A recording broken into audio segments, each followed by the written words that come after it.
September 19th, 2023, the committee of the whole meeting is called to order. We're looking first on the agenda is agenda approval. We have Deputy Reeve Harris. Thanks, Reeve Marshall. I'd move approval of the agenda.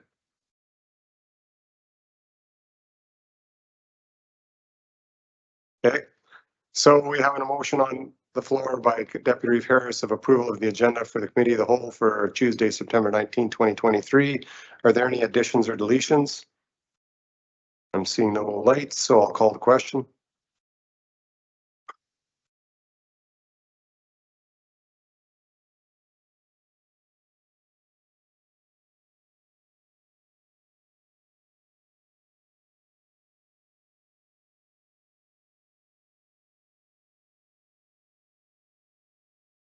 So the vote, Brian.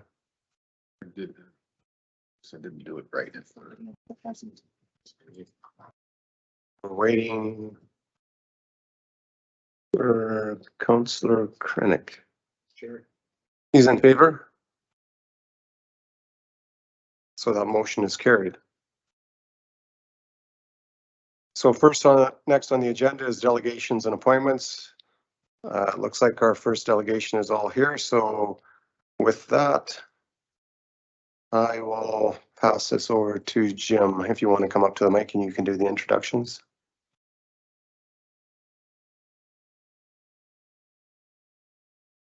Get the light on. I guess that's the one I need to be by. Okay. 25% of the county is public lands or lands owned by the province, and we've got 4 members of the province here today to discuss education and enforcement resources that the province uses to manage those public lands.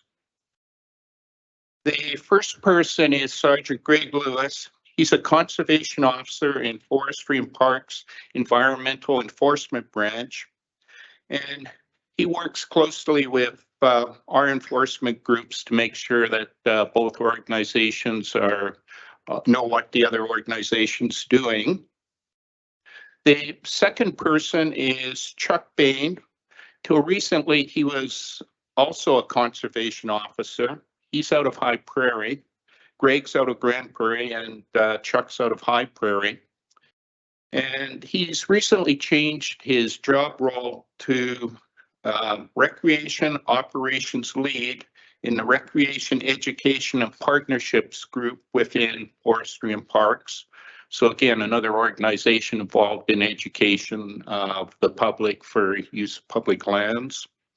Third person, Stacy Bolinga. She's the land management specialist with out of Grand Prairie with Forestry and Parks. And the final person is Glenora Coles. She's the compliance assurance lead inspector / investigator with the Regulatory Assurance Division out of Environment and Protected Areas. She's out of the Grand Prairie office. And each of the majority of these people have other people working with them to do education and enforcement on public lands. So with that, I'll turn it over to Greg to start off the presentation. Okay.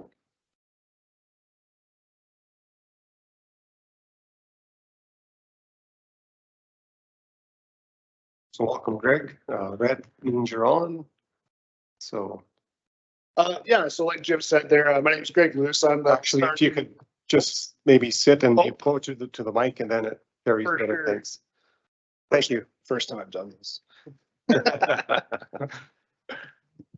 Yeah, so like Jim said there, my name is Greg Lewis. I'm the Sergeant Conservation Officer here for the Grand Prairie District. Yeah, a little background.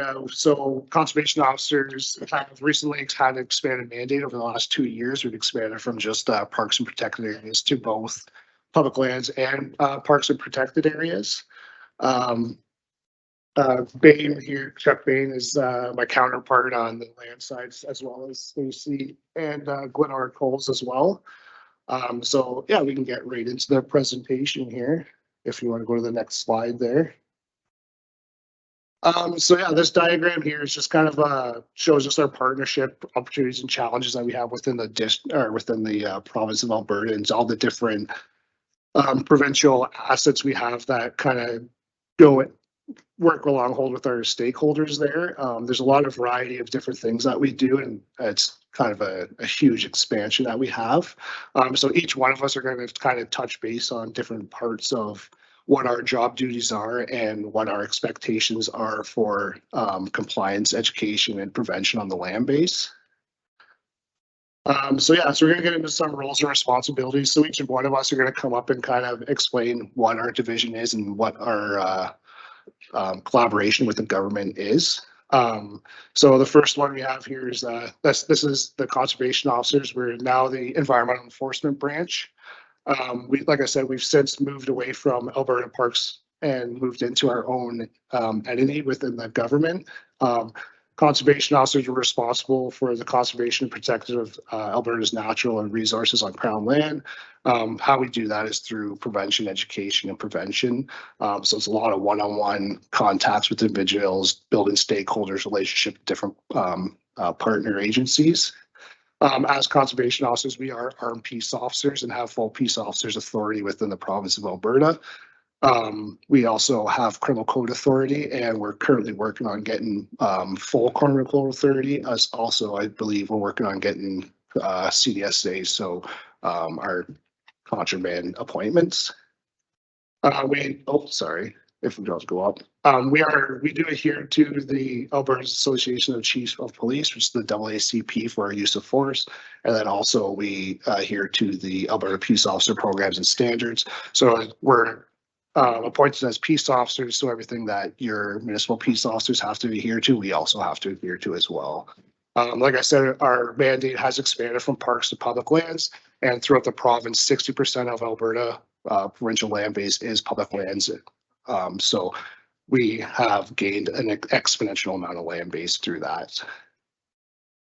My core functions through being a conservation officer, again, our main goal is compliance and enforcement, and we can get that through various decisions, whether it's education, prevention, enforcement. We have to use different tools and tactics to kind of gain the compliance and enforcement. So our resource protection, we do a lot of public lands enforcement. So whether it's illegal structures on Crown land, illegal dumping, quad use in the dunes areas, stuff like that. So anything on public lands that could have an impact towards that public lands and those resources, that's where we're going to come in. We do have a primary mandate of public lands enforcement, but we also do have a secondary mandate that we share with Fish and Wildlife for fisheries and hunting authorities. So while we're on public lands, we're going to be kind of tackling all of those aspects there, whether it's hunting, fishing, public lands use, ATV, habitat destruction. And that's where we kind of work with our other agencies too, when it comes into working collaboration and getting the job, getting to a final task, what the job is. We also do public safety and protection. So our number one priority as any law enforcement agency is public safety. So when it comes down to public safety, we may be involved in search and rescues.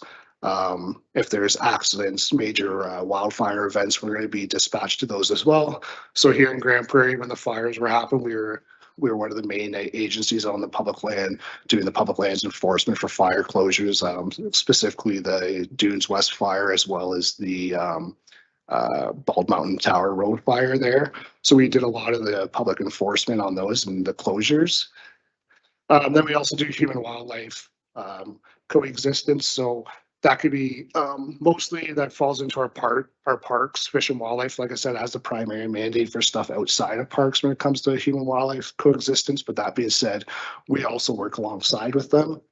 So we do a lot of grizzly bear work here in Grand Prairie. We do a lot of moose work. So if there's moose in the city, we're going to tranquilize and move them out in the county as well. If there's issues with problem wildlife out in the counties, we're going to come out and assist with that as well. This.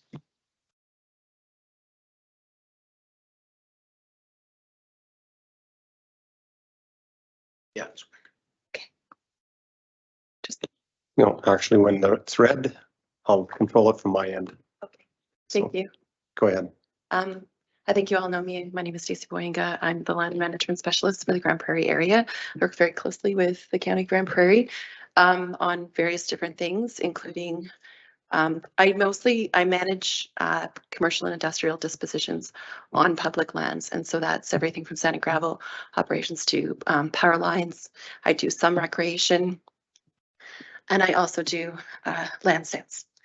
And so yeah, we get applications in, we determine whether it's an appropriate use of land, do the approvals, we also do the inspections, the management of them.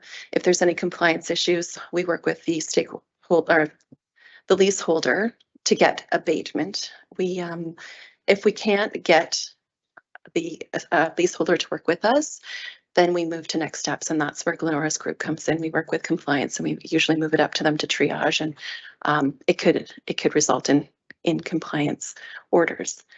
And I think that basically covers my work, and I think I'm going to turn it over to Chuck for the recreation portion. Thank you. Go ahead, Chuck. We can go down a couple slides there. You can see the, yeah, perfect. Sorry, can we go back? Yeah. Yeah. One more. Yeah. Okay. So the implementation, the recreation management and ecology. So that is Chuck's group, but that's on the LEC side. That's on the landscape, ecosystems and conservation. So they are dealing with programs in the environment, like the protected parks and protected areas. The watercourse crossing program is also in that group. It's managed out of Edmonton. So that's part of the LEC group. I guess I missed the other part of lands. So I do the industrial and commercial dispositions on land, but we also have a range program. So any of the grazing leases, forest development leases, anything like that is part of the range program. We don't have a representative here right now, but there's a whole other group of people that manage that part of public lands. And part of that is the recreation access and agricultural leases. So what they're talking about there is there's recreation access regulations, and they are specifically for doing recreation on agricultural leases. Greg will respond to things if if there's conflicts or there's issues between recreationalists and grazing leaseholders. And now I think I'm done. Sorry. Okay. We'll go down one more, please. Awesome. Thanks so much. Thanks, Stacey. Thanks, Greg. And thank you, everyone here at the County of Grand Prairie. My name's Chuck Bain, Recreation Operations Lead at a High Prairie, but cover a big chunk pretty much of the whole northwest from Hinton up to High Level and everywhere in between. And but I have to say, all of us, we always have great experiences when we're working with the County of Grand Prairie, and it's very much a partnership that we embrace and always have good experiences working with county staff. So thanks for this opportunity to kind of help identify who we are and what some of our roles are and how we work together and the impacts that we have with each other. And so in my group, recreation engagement partnerships group, we help complement the rest of the team here with trying to get users on public land to comply with the rules and educate the public and set them up for success so that they can engage in their recreational activities on public land and do so in a sustainable fashion. Because we all know that some of the impacts that we have on the landscape through our recreational activities, whether it's OHV use or equestrian or whatnot, camping, it has an impact on the landscape, and we want everyone in future generations to be able to enjoy it. So a big part of our role is that education and messaging. We are truly boots on the ground where we interact with the public and hand out little promotional items to kids and set them up for success. And we take our messaging to trade shows and online and put up signage, kiosks, and that type of thing, so that everyone is aware of the rules. So we're kind of the soft end before it has to go to the harder end, like my the coworker here to my left. And you should all be aware too that the staff that are here that are representing the Forestry and Parks ministry are all very passionate about what they do. They're very passionate about the Grande Prairie area and where they work, and the people that are engaging in activities and the people that they engage with. And so you're definitely in good hands. Can have better people doing these types of roles. We do have staff out of Hinton. I'm more on the operational side of things, so definitely the engagement with people, and we clean up garbage sites and try to make a difference on the landscape. And so we've got staff doing that out of Hinton and Grande Cache and Grande Prairie. You're hoping to expand into Peace River in the coming year, and expand our role, because it's we find it's very important that that, you know, if we're going to have users engaging in some of these activities, we need to have boots on the ground to also help us support that and make it sustainable as well. And so we do that through kind of four different ways. The operation side of interacting with people and in our messaging, our education, and our partnerships are so important. And the County of Grande Prairie is one of our partners. Red Willow Falls, for example, is one of the initiatives taking place right now. And one of the first ones that we have actually as well. That's going to be part of the Trails Act with the trail management plan. And so that makes it a little bit easier for operating that particular area. And we recently went there on a site visit with county staff and with provincial staff, and we had a really good site visit. A lot of learning. Got to learn from some locals that were there. Work with private sector partners like Synovus, who have a lease site there that want to make it into a staging area, which would be perfect, as there's grazing leaseholder down there who's having some difficulties with all the activity that's taking place. And you can't blame the users. It's definitely a very pretty location. I'm sure a number of folks here have been there. It's certainly an area I would want to go with my family as well. But just based on how it is just naturally and how people have gone to it, it's not sustainable in the fashion that it's at. So having a trail management plan there that still allows people to go use it, yet keep it intact so that future generations can use it is definitely a good thing for Red Willow Falls. And then the kind of the third part with it is our infrastructure, and looking at grants and getting assets put in so that things like outhouses might seem simple, but if you don't have an outhouse there, people are going to find ways to let nature take its course. So that's not sustainable as well. So it's all those little things. It's really thinking it through. We've got planners in our group that help set up those areas so that they're best designed properly and that they're going to get used by the public accordingly.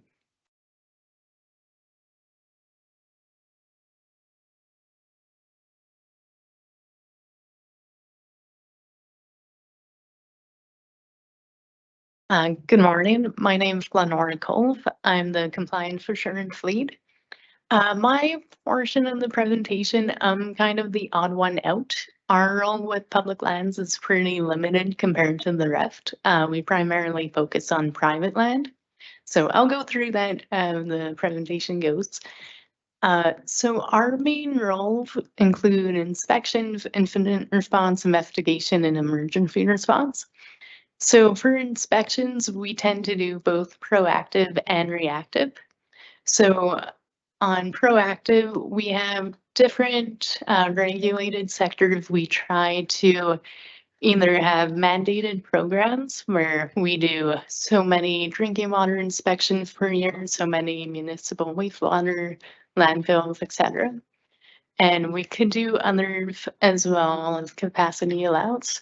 And then for reactive inspections, if there's issues either reported or public complaint concerns, we could be doing inspections to try to get a better idea of what's going down and a better feeling for compliance of what's actually happening at those facilities.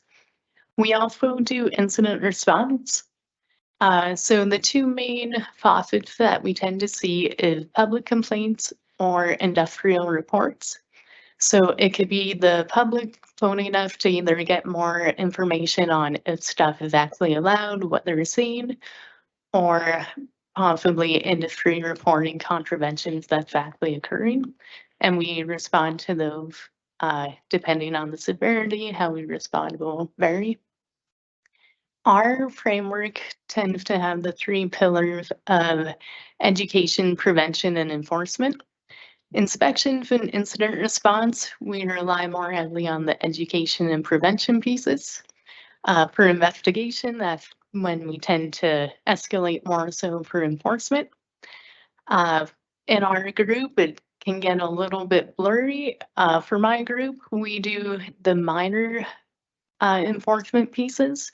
So warning letters, we deal with minor issues, those people or facility where they made a mistake, we want to start a warning or start enforcement history and then leave it there. Or we do the remedial aspect, so we do what's called orders. We tend to see these with incidents such as someone's filled in a wetland and we need them to fix it, but we need them to do it a certain way to make sure they don't do more damage and it actually gets fixed appropriately. So then we give what's called a remedial order. That's the work my group does. We also have an environmental enforcement section, and they're the ones that do administrative penalties and prosecutions. Our group works closely with them to make sure files gets triaged appropriately and each one gets handled where they should. The investigation side is where my group currently has a role in the public lands. We do any orders or warning letters for public lands at the moment. Otherwise, everything else is just private. And our group also have a role with emergency responses. So environmental emergency response. So typically if there's contamination to a water body, something like that, our group takes action to make sure things are fixed correctly and the right people are involved and try to get it fixed as soon as possible. And we also deal with drinking water concerns.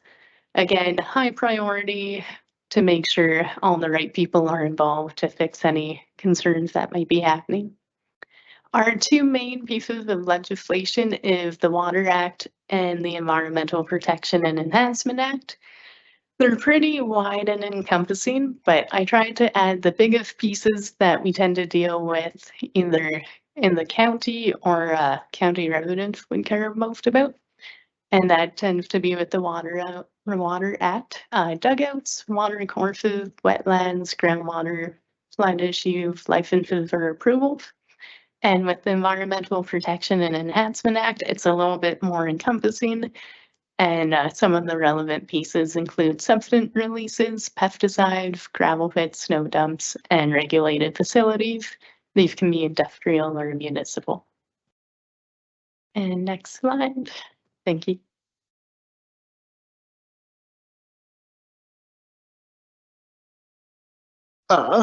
Yeah, so this slide here just kind of puts all the pieces together and all the different agencies that we have here today in for the representative provincial, the province, sorry. And we have a lot of overlap when it comes to our agencies.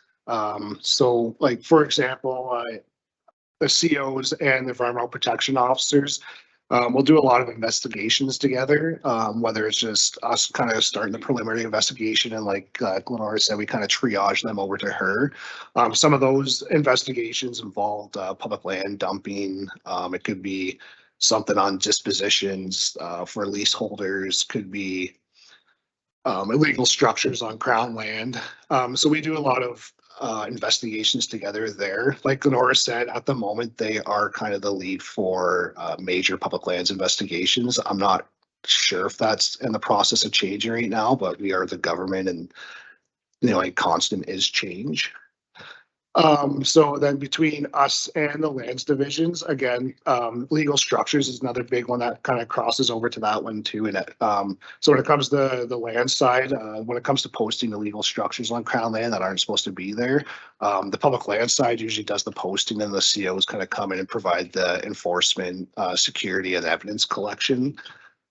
On top of that, we also do a lot of joint force operations with the education side. So whether we're out in the Dunes area or in Red Willow Falls and they want to set up a kiosk, and we're there to just kind of provide information on the land base and kind of the rules that you can and can't do while recreating on the land base. And then between the environmental protection of lands, I'll let Lenore kind of speak to that one there.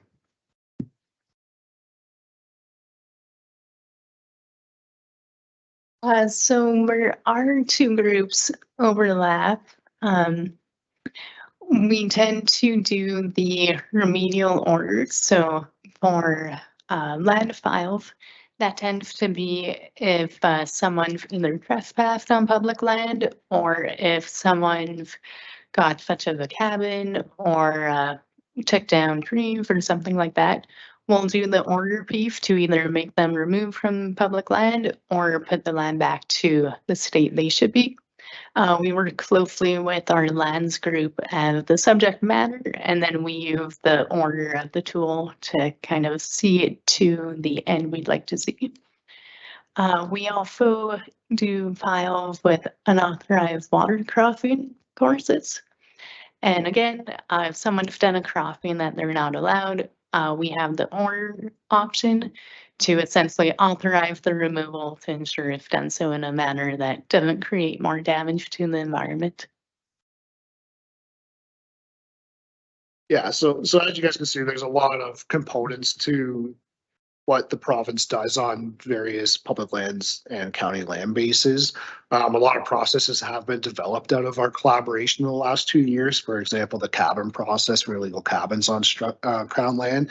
That process has just since been solidified in the last 2 years, and that's something that us and the lands division have worked closely together. And to this, well, the last 2 years, I think we're at 8 illegal cabins we've removed off the land base, and there's lots more to be investigated still. We have a lot coming in.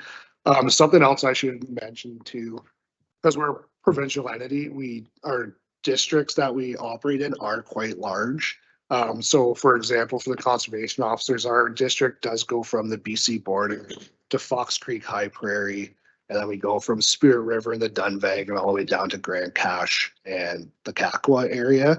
So we do have a very, very large land base with very limited staff.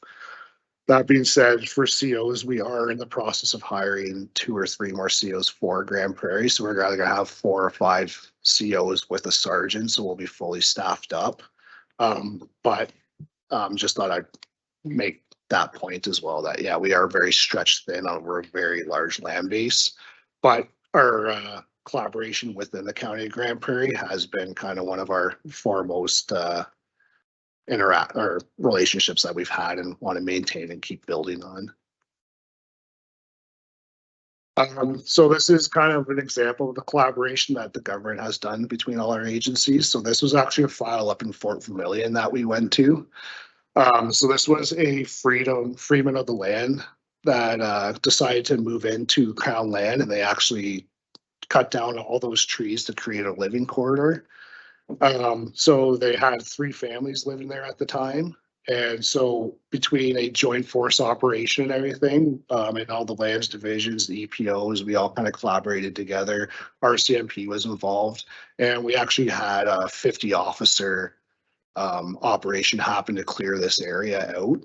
So we had the special, or the ERT team come down from the Yukon, and the ERT team come up from Edmonton to help collaborate on this, and we were able to actually go in, remove the family, went to court for everything, and it's still in the process of that. But we were able to remove all the structure and document all the damage that happened, and then put forward a request to kind of be reimbursed and have the area fixed.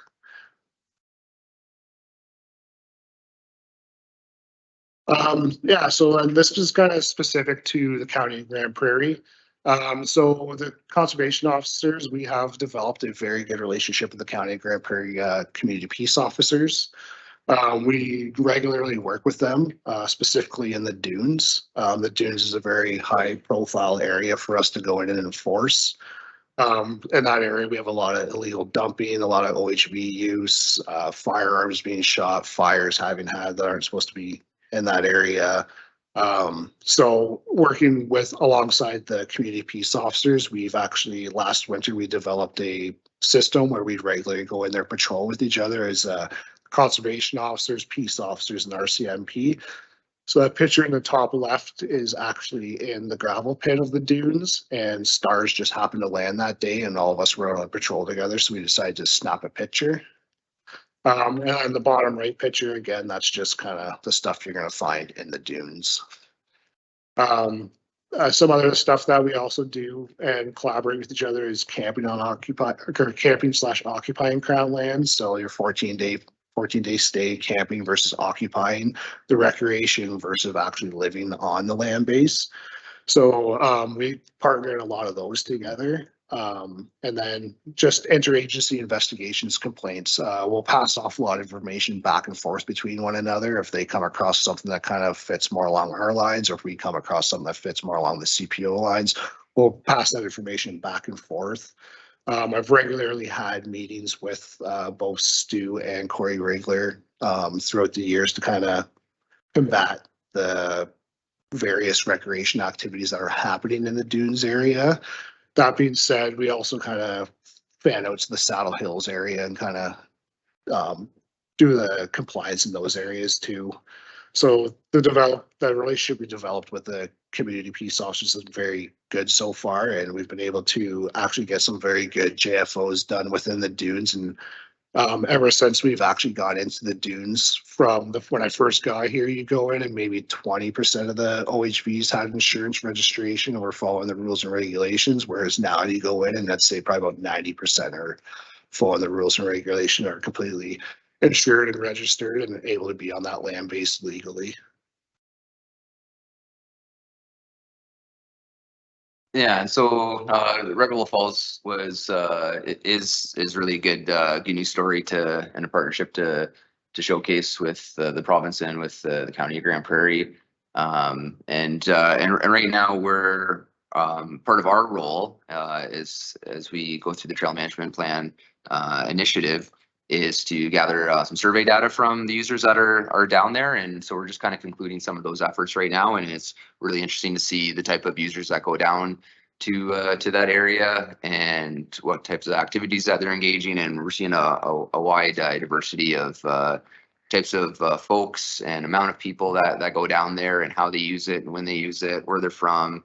I mean, that's not going to be isolated just for Red Willow Falls. It's going to be some of those other areas that have been kind of hidden gems in the county of Grand Prairie that people are going to be wanting to use more often. It seems ever since kind of the COVID times, a lot of people were using outdoor recreation as an outlet, since you can really do a whole heck of a lot of things, and so that's really grown. And using public land and using areas like Red Willow Falls is probably only going to increase. And so making it a trail management plan with a whole process to maintain it will be good at the end of the day. And this is a really enjoyable site visit that I had, and a couple of folks from the county that were there was Clint, and one of the other guys that does the he's keeping us safe from Lindsay was there as well. Oh yeah. Okay. Yeah. And anyways, really all incredible people to that we had a good experience at Red Willow Falls. So I appreciate that. And then for our group, we meet monthly with the county, and we have found that partnership invaluable for the type of work we do. We find with public complaints, we've kind of opened that communication where we've been able to reach out to the county, figure out the history, kind of get a better understanding. We've had some cases where the people have had a history with the county and not us, and they're trying to get us to do something that may not even be in our purview, but just reaching out to different tools. So we've been able to work together and be a lot more effective. We've had some files where we've had to do the orders to change Water Act, where the water's flowing, and we've been able to get county input to get a happy ending for everyone and kind of reach the goals that meet both county as well as provincial outcomes. So we've had really good communication and really good success stories with some of our files. And I believe it's helped with consistency between both our agencies as well. And then those types of files tend to be the Water Act ones, farmers draining wetland, for instance, or moving water. Pesticide files and spill response tend to be the big ones that come out for either county impact. And then we also regulate some county facilities, and through the inspection process, we've been able to make really good relationships and kind of become contact for support as well. Thank you.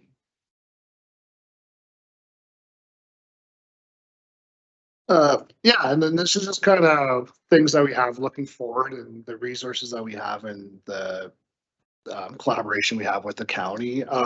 So like Gloria just mentioned there, we have a monthly meeting between the County of Grand Prairie and the Alberta Protected Areas and Forestry and Parks.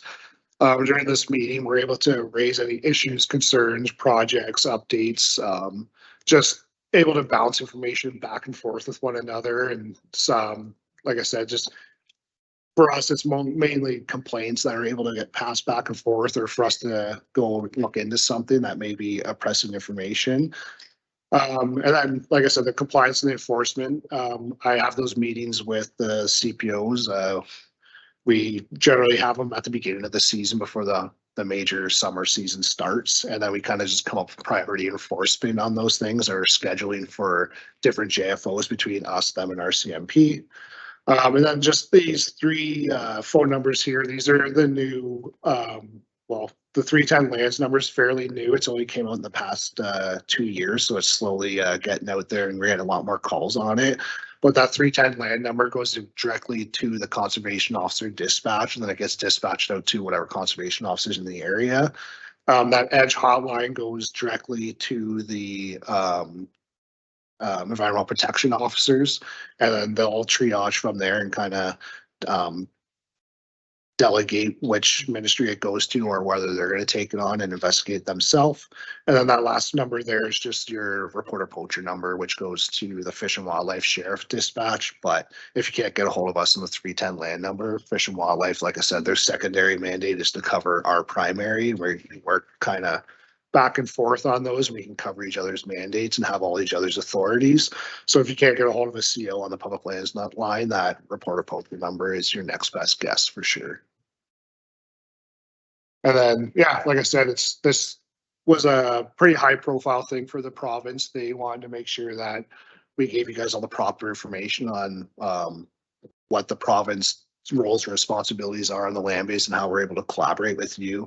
And we were able to come up with this presentation to kind of present to you guys to show what resources you guys have in us. And we want you guys to make sure that you're not afraid to call us and use us as a resource. The province is here to help you guys and help kind of come out with whatever plans you guys want to come out with. But we have the resources to assist you guys if you guys need it there. And we just wanted to showcase that and let you guys know that we are here to support you guys and your guys' needs within the county. Okay. Thanks for the presentation. I do have a question. Couple lights are Can on. I say, sorry, can I Go say ahead. one last thing? I think it's important. I just want to, I know we've thrown a lot of information at you, but I just wanted to say prior to Premier Danielle Smith being nominated as the leader of the UCP party, we were all part of the same ministry, Environment and Parks. And then after she was elected, we became Forestry, Parks and Tourism.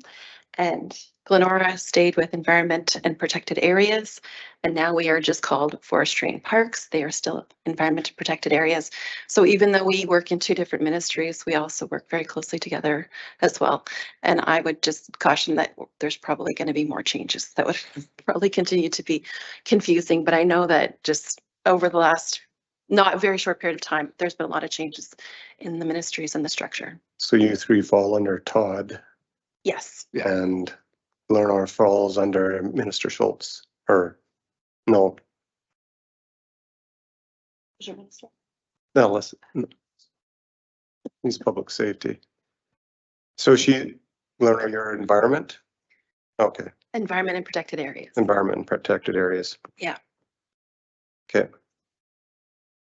So I do have some lights on. Councillor Beaupre, go ahead. Thank you, Mr. Chair. Thank you very much for the presentation this morning. The councillor that's in the Dunes area, representing the titled land area. But between Highway 40 and Resources Road, there's some embedded crown land in there as well. And there's been a lot of illegal dumping that's happened just south of Highway 668 and on Range Road 61. I'm not sure if you're aware of it. I know this weekend, the community is getting together to do a community cleanup, and they will be going in that area and cleaning up as well. So I was just wondering if you are aware of that's happening, and if you've been keeping an eye on who's dumping, because there's a significant amount of garbage that's in that area. Yeah, we're 100%, like I said, we're totally aware of the dumping that happens in that area, and it is a major issue. And it's something that we have talked with the community peace officers about, but I mean, like, because we're so short in resources for our staff and our mandate's so big that if something gets dumped in there, we will go and investigate it. And like, I've rummaged through garbage to try to find whether it's like a letterhead or something with an address and name or something along those lines. A lot of the time, it's just a lot of household products that just kind of get dumped. And when it comes to an investigation, there's really nothing for us to hold to kind of figure that out. That being said, that's a lot of the time where this Chuck's team comes into play here too, because they have a budget for site cleanups and stuff like that. I can let him speak to that a little bit more as well. Yeah, and it's tough for like we've been to some of these cleanup sites, and there usually isn't a lot of evidence for identifying a suspect, and unless it's caught red-handed or we have a witness, and even if officers do get a suspect, you know, they need to get a statement from that person then, and rarely they're going to say that they did it, type of thing. So that's the challenge with that side of the enforcement side. But Sergeant Lewis is right. We do have a budget in our group for cleanup sites, and we definitely have areas in Grand Prairie that we have prioritized and targeted that were for cleanup, and even some here before the snow flies. We'll be contracting some private sector to go out and clean up some of those areas, and kind of a band-aid solution for the time being. But it's things like Red Willow Falls, where if we design it in such a fashion to deter people from dumping in those areas, that's going to be part of the solution as well. So it's a multi-pronged type of approach to trying to solving some of those problems. Okay, so this weekend, the community that's cleaning up in the Dunes area, like in the traditional Dunes, not or in the residential area, are they able to contact you, the contact person for that, Greg, and let you know? Because like I say, they're going to go in that area and try and clean up. Public Works has been instrumental in providing, whether it's a loader or pick up garbage, or whether it's a dumpster to clean up in that division. There's the traditional cleanup in the Dunes area that's been done by the Off-Road Association, but this is the actual land that's embedded between in the residential area between Highway 40 and Resources Road. So they clean up that area because it's kind of a bit of a no man's land. It gets forgotten by the province, but we've got a couple of dispositions in there now that the County of Grand Prairie maintains one, and I believe Evergreen Park, or not Evergreen Park, sorry, Camp Tamarack has the other disposition, but a lot of times it's the community that goes in and cleans up all those areas. I'd also encourage you guys to share the 310 lands, because you can call directly. It will go to the right entities. We'll be more aware of it. Mhm. And I think the more we get on record, the more they'll realize, okay, there needs to be some resolutions there, and we need to, Okay. move on that. And I know that that area is also part of, you know, the larger Wapiti Rec and Trail Management Plan. And that's all parts of those conversations about how we're going to try to, Managed. address some of Okay. those issues. Perfect. We have got quite a few complaints in that area, for habitat destruction, dumping and stuff like that. We have spent quite a bit of time in that area for patrolling. And we usually try to get in there. Well, with the dunes area as a whole, we try to get into usually 3-4 times a month that we're in there. With that being said, there's a lot of illegal dumping in just that area. But the area you're talking about specifically, we have had a lot of residences reach out to us and kind of complain about the OHV use back there and the dumping and stuff like that. So we have been doing a lot more patrols, more thorough patrols in along the residences that back along those areas. But like Chuck said, unless you kind of catch someone absolutely red-handed dumping back there, or you get a complaint with a license plate or a picture or something along those lines, like I said, I've sifted through garbage before, and then you get a name and number and you call it. It's someone that's lived in Calgary for 4 or 5 years. And it's like, well, I highly doubt it was them that dumped it. It's probably someone just moved in. And that's the other thing you find about Grand Prairie. It's such a renter's town too. It's a lot of people coming and going. And yeah, I'm not too sure why, but a lot of people don't like just go and pay the $10 in the dump that's right beside the dunes for some reason. And that could be something that maybe if we sit down as a group and maybe come up with some signage and something along those lines to kind of help promote to stop the illegal dumping within the dunes. That's something that 100% we can all sit down and try to come up with a solution going forward.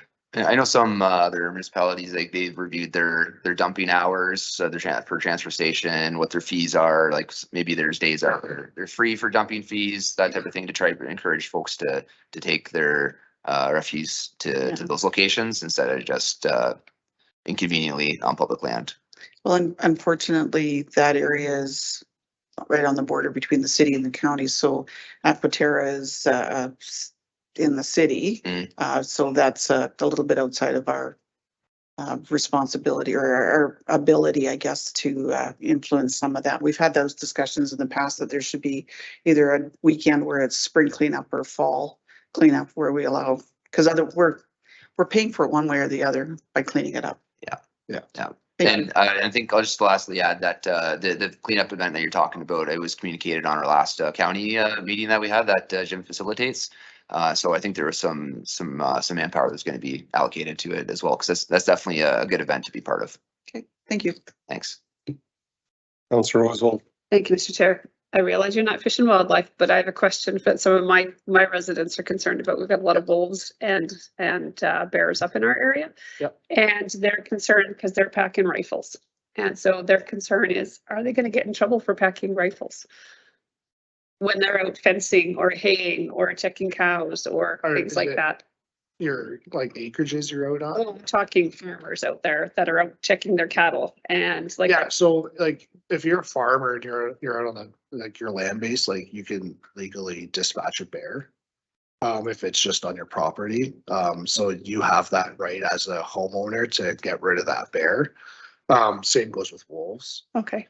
But that being said, if you want to communicate that to Fish and Wildlife to get someone out there to collaborate and look at it, I'd call that report a poacher number. It'll go directly to the Fish and Wildlife officers. But nobody's going to get fined for having or going to get charged for packing a If you're rifle on your on a private quad. property, no. But they're on the roads trying to get there too. So as long as it's not loaded while you're in a vehicle, Okay. you're fine. Okay, and then my other question was for, I think, Glenora, you deal with the Water Act. Does that include water wells? So if we've got an issue where there's an environmental spill close by and it may be damaging somebody's water well? Yes, so water well can sometimes be complicated because if it's related to an oil and gas activity, it could be the Alberta Energy Regulator, but everything outside of that oil and gas scope would come to my group. Okay, so would they call you first or second? In case if they don't know, they could call you and you could send them the right direction? Actually, that environmental hotline number actually feeds into both Both sides? AR, us, and transportation of endangered kids. So no matter if the person doesn't know, the call center gets it where they need to. So Okay, if so that's a they- good number to keep Yeah, pass on to our residents then. Okay, thank you very much. of course. Deputy Harris. Thanks, Reed Marshall. Good morning. Thanks for your presentation. I'd like to thank you for your work on the Red Willow Falls Trail Management Plan. But my first question goes towards the Saskatoon Mountain Recreation Area. And is there any plan working on that? I believe in the past, the county had offered to become a capital partner with your department, so I'm just wondering where we are with that. I can answer that. Thank you. To complicate things further, we also have a Parks division. And Parks is still in charge of a number of those provincial rec areas. And so the Grand Prairie Parks Division still manages that area. So right now I can't answer any of those questions. I think you had requested Parks to come in and do a presentation on the intent. I don't recall if that ever happened or not, but that's still under their purview. They're still Okay. managing that. I just didn't understand that. There's quite a few of you, you know. I know.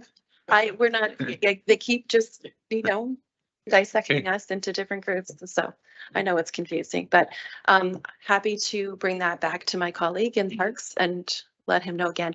Mark Townsend, he comes to the monthly meetings as well, and he's our representative for that Parks Division.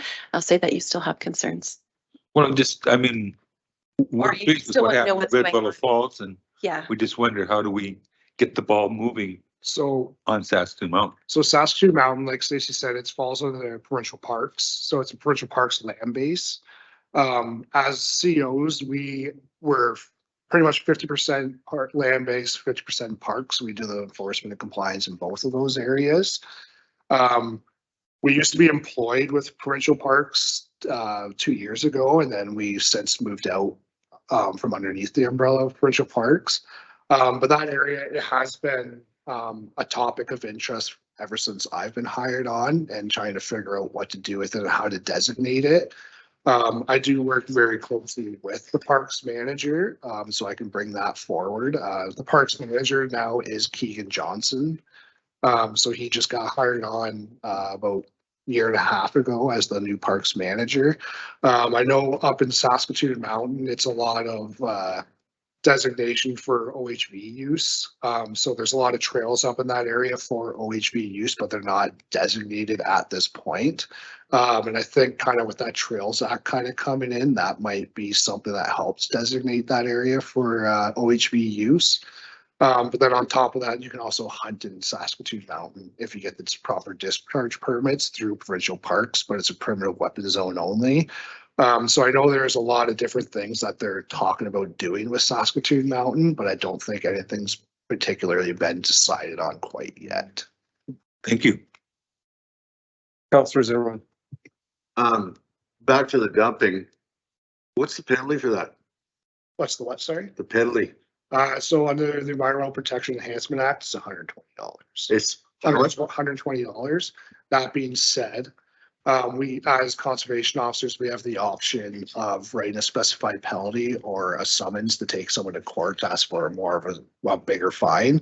So if it's a major dumping issue, kind of like you saw in that one picture up there, if we're able to figure out who it is and they dumped them, we can then go in and take them to court and ask for a higher penalty. Or we can do kind of a makeshift order type thing and make them clean it up as well. So in my younger days, when they used to put signs on the highway and it said $1,000 or $5,000 littering fine. So those are the up to, so those are the provincial. So each charge specified penalty has a provincial limit that they're able to, so it can be up to X amount of dollars and X amount of years in jail. And that's like the top end of that charge you can get, where the specifieds are your minimum. So it's like, hey, I caught you doing this, here's your ticket, kind of like a speeding ticket type thing. But if it's a bigger investigation and a bigger dumping file, and maybe it's a repeat offender that we know it's doing it over and over and over, that's when we can kind of give them a court appearance, take them to court, plead our case to the judge and why we think it needs to be more than the specified penalty. And then from there, when it's within the judge's hands or the Crown's hand at that point, and then they're gonna decide what that penalty will be going forward. So how would we increase that fine or that penalty so that maybe it'll, I mean, So it's only $100 or. yeah, so to review, so there's a review process that has to happen on provincial level. So the bill, like it's more or less like signing a bill. It's gotta be signed off to increase these penalties. That's something that I can put forward to our branch to see if we can get that increased or not. But like I said, if it doesn't get increased, that's when we have our other tools that we can go forward with and then take someone to court and say, yes, instead of $120 fine, I want $1,000 for this or something along those lines. So Right now, it kind of reminds me of photo radar. I mean, go get 100 tickets, pay the fine, who cares? There's no real penalty other than a bit of cash, right? no, So I mean, they should make it. So you think it's spanked for doing it? yeah, and 100% I agree with you, but like I said, that's kind of a lot higher than where I come in. So I can put the recommendation into our branch to we have an individual that kind of reviews all the specified penalties every year and then puts in recommendations for a higher penalty if we see fit for it. So I can reach out to him and request that and see where he's at with that and get back to you guys on that as well. Thanks. I'll just add too, it's also, it gets complicated too, because some of the sites that we've cleaned up are folks that are homeless, and so they don't have any money anyways per se, and so that the fines don't always act as a deterrent for those types of people. So and then also if you make the fines too high, the specified penalties that Sergeant Lewis was talking about, people are aware that, well, now it's not $100, it's $1,000. People might, and if they get caught red-handed, they may be a little more desperate as far as how they're gonna try to evade getting out of that ticket or away, or you never know what their behavior might be as a result of it. So there's a number of considerations that are always taking place to how they come to those specified penalty amounts. I understand what you're saying, but the lower version didn't seem to be working, so. Yeah, it's definitely not a deterrent for everyone. Yeah, for sure. Like I'm gonna be pretty honest with you, the amount of illegal dumping charges we lay is not a lot. Just being able to actually figure out who did that dumping that's the challenge. And then like Chuck said, a lot of the times I've had it where you find the individual and a lot of the time they're in around the Wapiti House or something along those lines. And you're in there trying to find them. And like Chuck said, they don't really have that monetary value to be able to pay those fines, and it's just kind of a revolving door that way. But then you also get a lot of people that just dump their furniture out there a lot too. And then another big issue in that area is the dumping of wildlife, but there's no legal repercussion for that at this time because it's Crown land. So yeah, so it's considered Crown land and you're allowed to dump wildlife on Crown land. So Okay, thanks. Councillor Rosehold. Thank you, Mr. Chair. On the illegal dumping, or we had an incident up near where I am at where it was maybe not illegal, but it was inappropriate dumping. Yep. And we managed to find the employer of the person that dumped it and went after the employer, and they actually laid off the person that was doing the illegal dumping. So sometimes if we can go over their head and get action that way. There's a lot, and like I said, there's a lot of the back door stuff. Like there's been times where if you're not going to get that $120 out of that individual, you can always tell them, hey, go back and clean this up and I won't charge you. And I've had a lot of success in that approach as well. But yeah, when it comes to those big, when someone just dumps their whole living room, that's when you're going to kind of, if you figure out who it is, that's when you're going to go for that bigger penalty and not just a specified. The specified is more or less is like someone drops a mattress. So I found a guy that dropped a mattress just in a ravine and literally, so it's like, here's your quick $120 charge. But if it's something bigger, that involves like a bigger investigation, that's when we have different tools to increase that value of the fine that we're asking for. Yeah, no, I'm just saying that those are options to Yeah, get action there's from lots them of that are options. maybe a bit more painful than just $120. 100%, yeah. Oh yeah, we definitely don't have a lot of sympathy for people who behave that way, so, and justifies the means sometimes. Okay, I don't see any more lights at this point in time, so thank you for coming in. Stuart, did you have something to add? Actually, if you can come to the mic. Apologies. 2 quick items in follow-up. And thank you, Mr. Chair. Really quickly, I think we'd be remiss if we didn't, on behalf of the County of Grande Prairie, say congratulations to Greg on his promotion to sergeant. It's very recent, yesterday.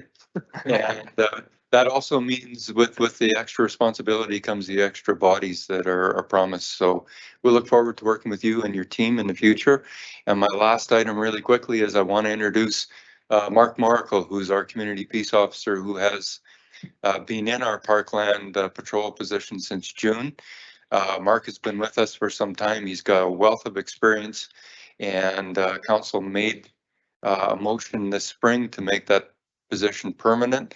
Mark has been with our summer student, and they've been working with these fellows, and we've been very successful in a lot of the areas. So that's all for my end. Thank you very much. Thank you. So with that, thank you for coming in and presenting. Thank you guys very much. Thank you very much.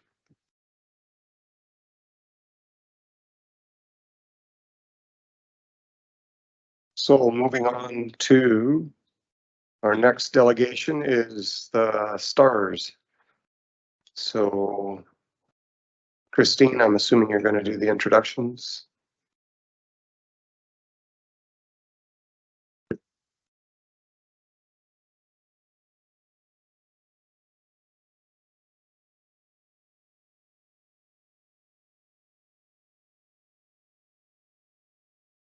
Thank you. Good morning, Mr. Chair and Council. It's my pleasure today to introduce Glenda Farndon, the Senior Municipal Relations Liaison with the STARS Foundation, and also Thierry Brules-de-Tieken, who is the Grande Prairie Aviation Base Manager, and they're here today to present the annual update to County Council. That is a requirement of the operating funding that the county has provided historically to this organization. There is no funding request today. The council has already made that operating commitment through to 2024, as well as a prior capital commitment for the new aircraft.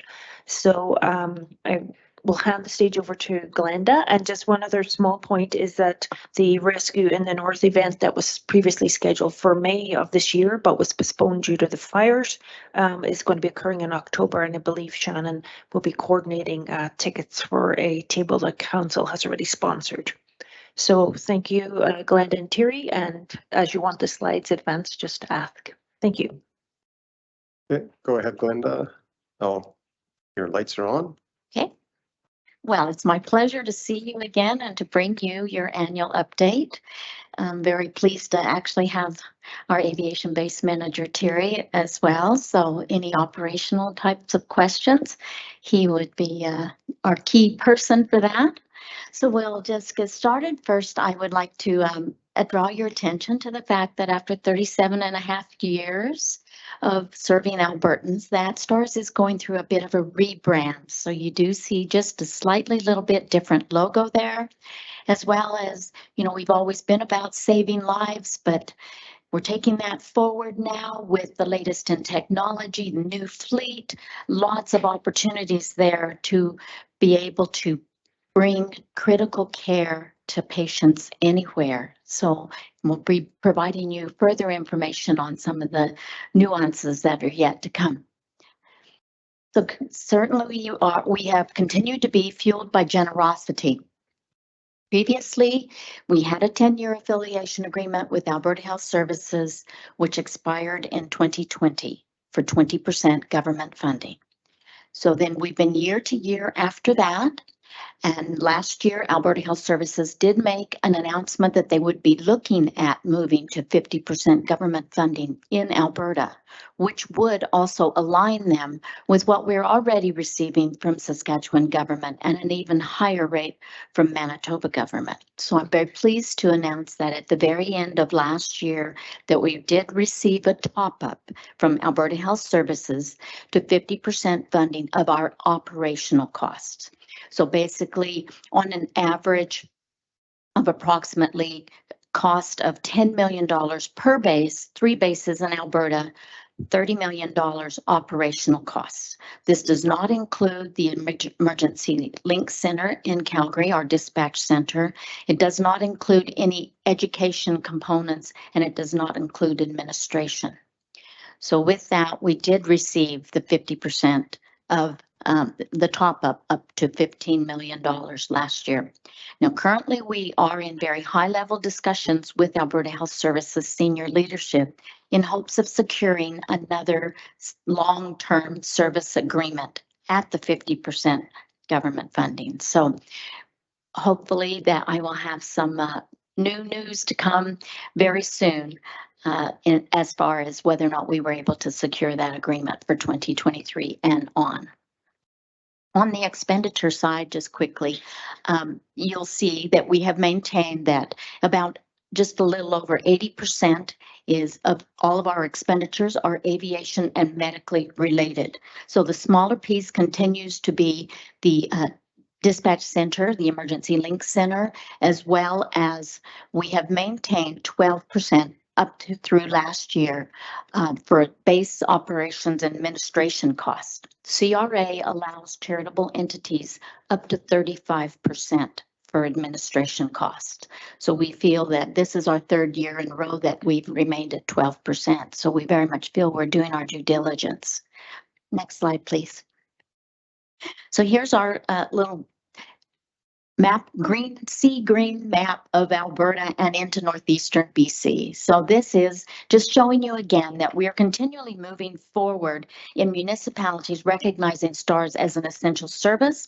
We have added 5 more rural municipalities now, and it says 5 there, but I just received word, so we've now added 6 new urban municipalities as I received word from Town of Two Hills that they have joined on with the municipal initiative as well. So we're very hopeful, as you see, that the county will also join the town and build a regional partnership.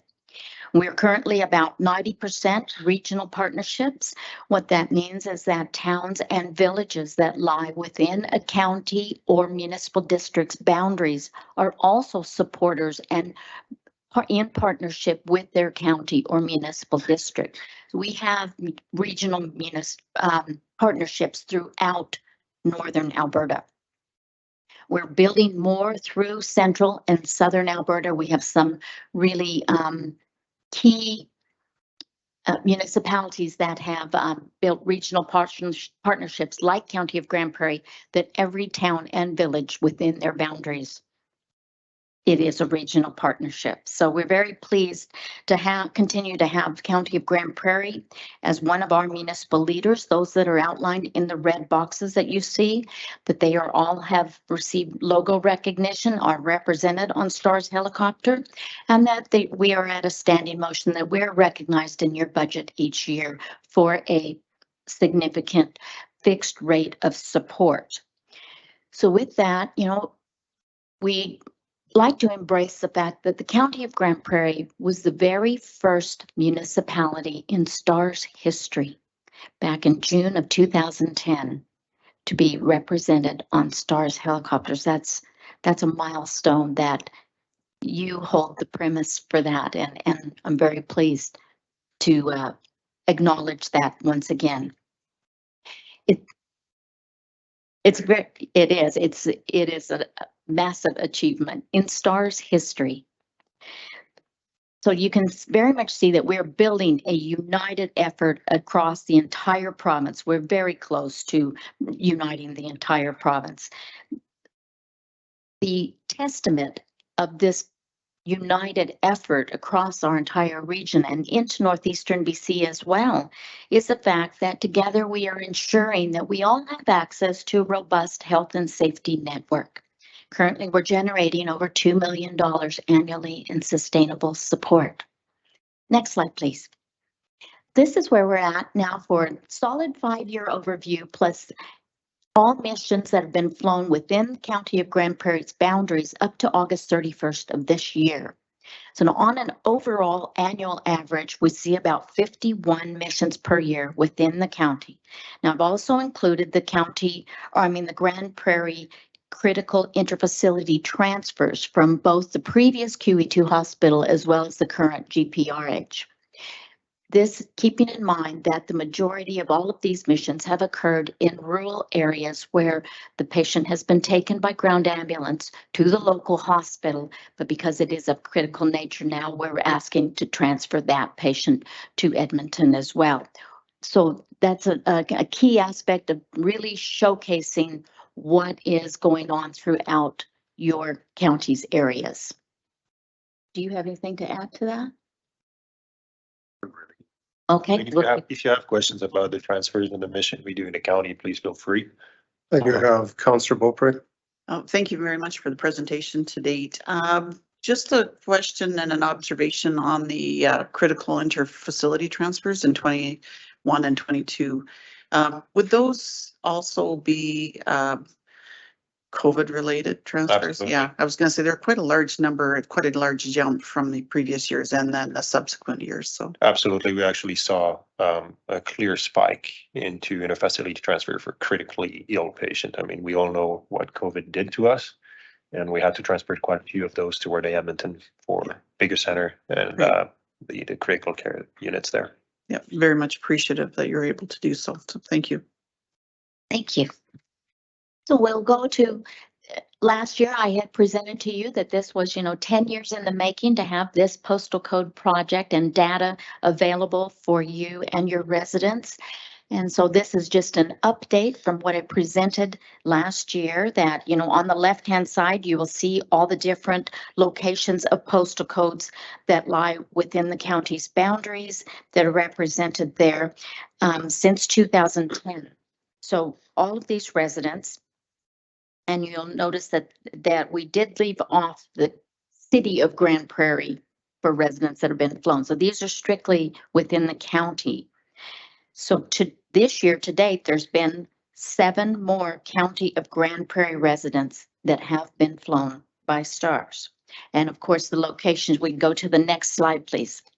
This is the locations of everywhere that these residents have been flown. So in the total of 214 residents flown to date from 3 different STARS bases in Alberta, 164 of these residents were flown within the county of Grande Prairie boundaries. 50 of these residents were flown from 17 other municipalities across the province and in 2 provinces, BC and Alberta. So it's it's very important to understand that your residents have access to STARS across Western Canada, where we have 6 bases: Winnipeg, Saskatoon, Regina, Grande Prairie, Edmonton, Calgary, and then serving northeastern and southeastern BC from Grande Prairie base and from Calgary base. So our partnership really does ensure that, it's a health and safety network for all. Next slide, please. The Emergency Link Center receives over 36,000 emergency requests, approximately 100 per day. And previously I had spoke to you about a pilot project where we were having, especially during the COVID years, where we were having transport physicians taking shifts in the Emergency Link Center. That has proven to be so effective that it is now in place, and they are regularly in the Emergency Link Center. So they now provide the medical oversight and procedural guidance on all critical calls, regardless of the mode of transport. So that's another important factor, is that now our rural communities and our rural hospitals also have access in being able to, it's called Good Sam or virtual care. So it's basically like FaceTime, where now our transport physicians can also assist rural physicians by actually seeing the patient and the condition and providing procedural guidance virtually. Even if, you know, the helicopter may be on another mission and not able to go to that rural hospital, but it does not mean that those medical providers do not have access to the STARS transport physicians and that very high level of critical care expertise and procedural guidance. So it's just a new phase of how we can go forward now and really start to enhance that opportunity to provide critical care anywhere. Next slide, please. We thank you, County of Grand Prairie, for your vision. We thank you for your dedication and your contributions to the new fleet. You have made a generational investment. We now have the complete fleet of 10. In October of last year, late October, we received the 10th and final helicopter of the fleet. So all bases, 6 across all of Western Canada, are now H145 operational. We did as well incrementally sell off our previous BK-117's fleet. There was still a market for them, and so we have sold them off. So now the campaign is completed because we have been able to attribute those proceeds from the sale to finalize the capital campaign. So very pleased to also report that all 10 helicopters are paid for and a more than $150 million capital campaign is completed. So we're very proud of that as well for all of those that helped, including County of Grand Prairie. So, you know, last year we had talked a bit about all of the different medical equipment. You know, I gave you a kind of an insight into some of the highly specialized medical equipment in the back of the helicopter, but it's also important about the critical care expertise in our crew. So we do require mandatory training in our simulation lab, which we have a simulation lab with the high fidelity mannequins at every single base. Our crew must complete 200 hours per year of hands-on simulation training as well as online textbook training. We're using the high fidelity mannequins. We're very fortunate that we have a lot of industry partners that believe in education piece, and so that they, you know, have continued to. We have donors that provide the funds. These mannequins can be up to $300,000 each, and we have all sizes of mannequins or patients. So, you know, adult, pediatric, even neonatal little babies. We even have a mannequin that can actually is a pregnant mannequin that can give birth. So there's lots of different nuances there in practicing. And that is why STARS has been announced as the dedicated critical care provider in Alberta, is because we are very much on top of our game. We do critical care every day. You know, that's all we deal with is critical care. So in addition to that, we have education leaders who will recreate or duplicate complex and very distinct cases, because sometimes the crew might have an experience with a certain patient that we may only see it once every 10 years, maybe once in a lifetime. But we want to make sure that all of our crew members have had that same exact opportunity to know how to deal with that particular situation, not just that one team of 2. And so we recreate those and duplicate those scenarios in those cases. And then that way, all crew members have that opportunity to have that education piece. Next slide, please. We also do simulation in the field. You know, it's really important. It's vital that our crews are ready for the unthinkable, including, you know, being able to prepare for inclement weather or any kind of patient vulnerability. We recreate high consequence situations. Our Grand Prairie crew, and Terry may be able to share a little bit more about that, they have experienced, because we we are a little bit different landscape and much more remote areas than the more metropolitan based, Calgary, Edmonton type of areas. So our crew here have seen a lot of different responses and where the crew has had to go by quad, sled, horseback. Just more recently, we had a crew that had to actually on the riverbank. Yeah, so the call was for some campers that actually horseback campers, I'm going to say. So they were way out there on the south side toward Grand Cache, 2 horseback riding day to their campsite. A medical emergency happens, they call us. We're the only one really that can get in. Nobody's coming but us. And their landing site was on the other side of the river. There was nowhere to land near the camp. So they emptied their pocket, tied up their boots, and start wading across the river. Took 6 people to actually bring the patient across the river back to the aircraft on half of the stretcher, on the top side of the stretcher that looks like a spine board. But that really embodies what we do and what we've been doing in Grand Prairie actually for a long time due to the fact that we're very far north. It's critical care absolutely anywhere. Another thing to be quite proud of is also the GP base has the record for the longest and absolutely furthest mission flown ever at STARS. So those guys went, they flew 8.2 hours total and 5.2 hours, I think, with the patient on board. So the feat is the planning of the mission. We had the right crew to do that. And they were phenomenal. They figured out how to make it happen. And one of the cool thing is that they had to go actually further to be able to come back to Grand Prairie for fuel. They were too far to go back where they came from. They had to push to the Yukon to get fuel in Watson Lake and head back down. The big feat on the medical side, and that's something I want to draw your attention on. We have, yes, sir. That was your nephew? I heard he's doing great. Yeah, he is. That's, to us, that kind of mission is huge amount of fuel in our tank. That's what we live for. That's what we want to do. So that's really great to hear that he's doing great and the effort of the crews are. Thank you. That's phenomenal. That is phenomenal. Really, thank you for that. Yes, thank you. So I mean, that's just another aspect of simulation training in the field. What I wanted to ask, I'm sorry, I just lost my train of thoughts for a sec, because I was talking about the aviation side and what we do as pilots. But something to really keep in mind is the aircraft, see it as a box, right? In that box, we have supplies, critical care supplies. What we have in that box is what we have.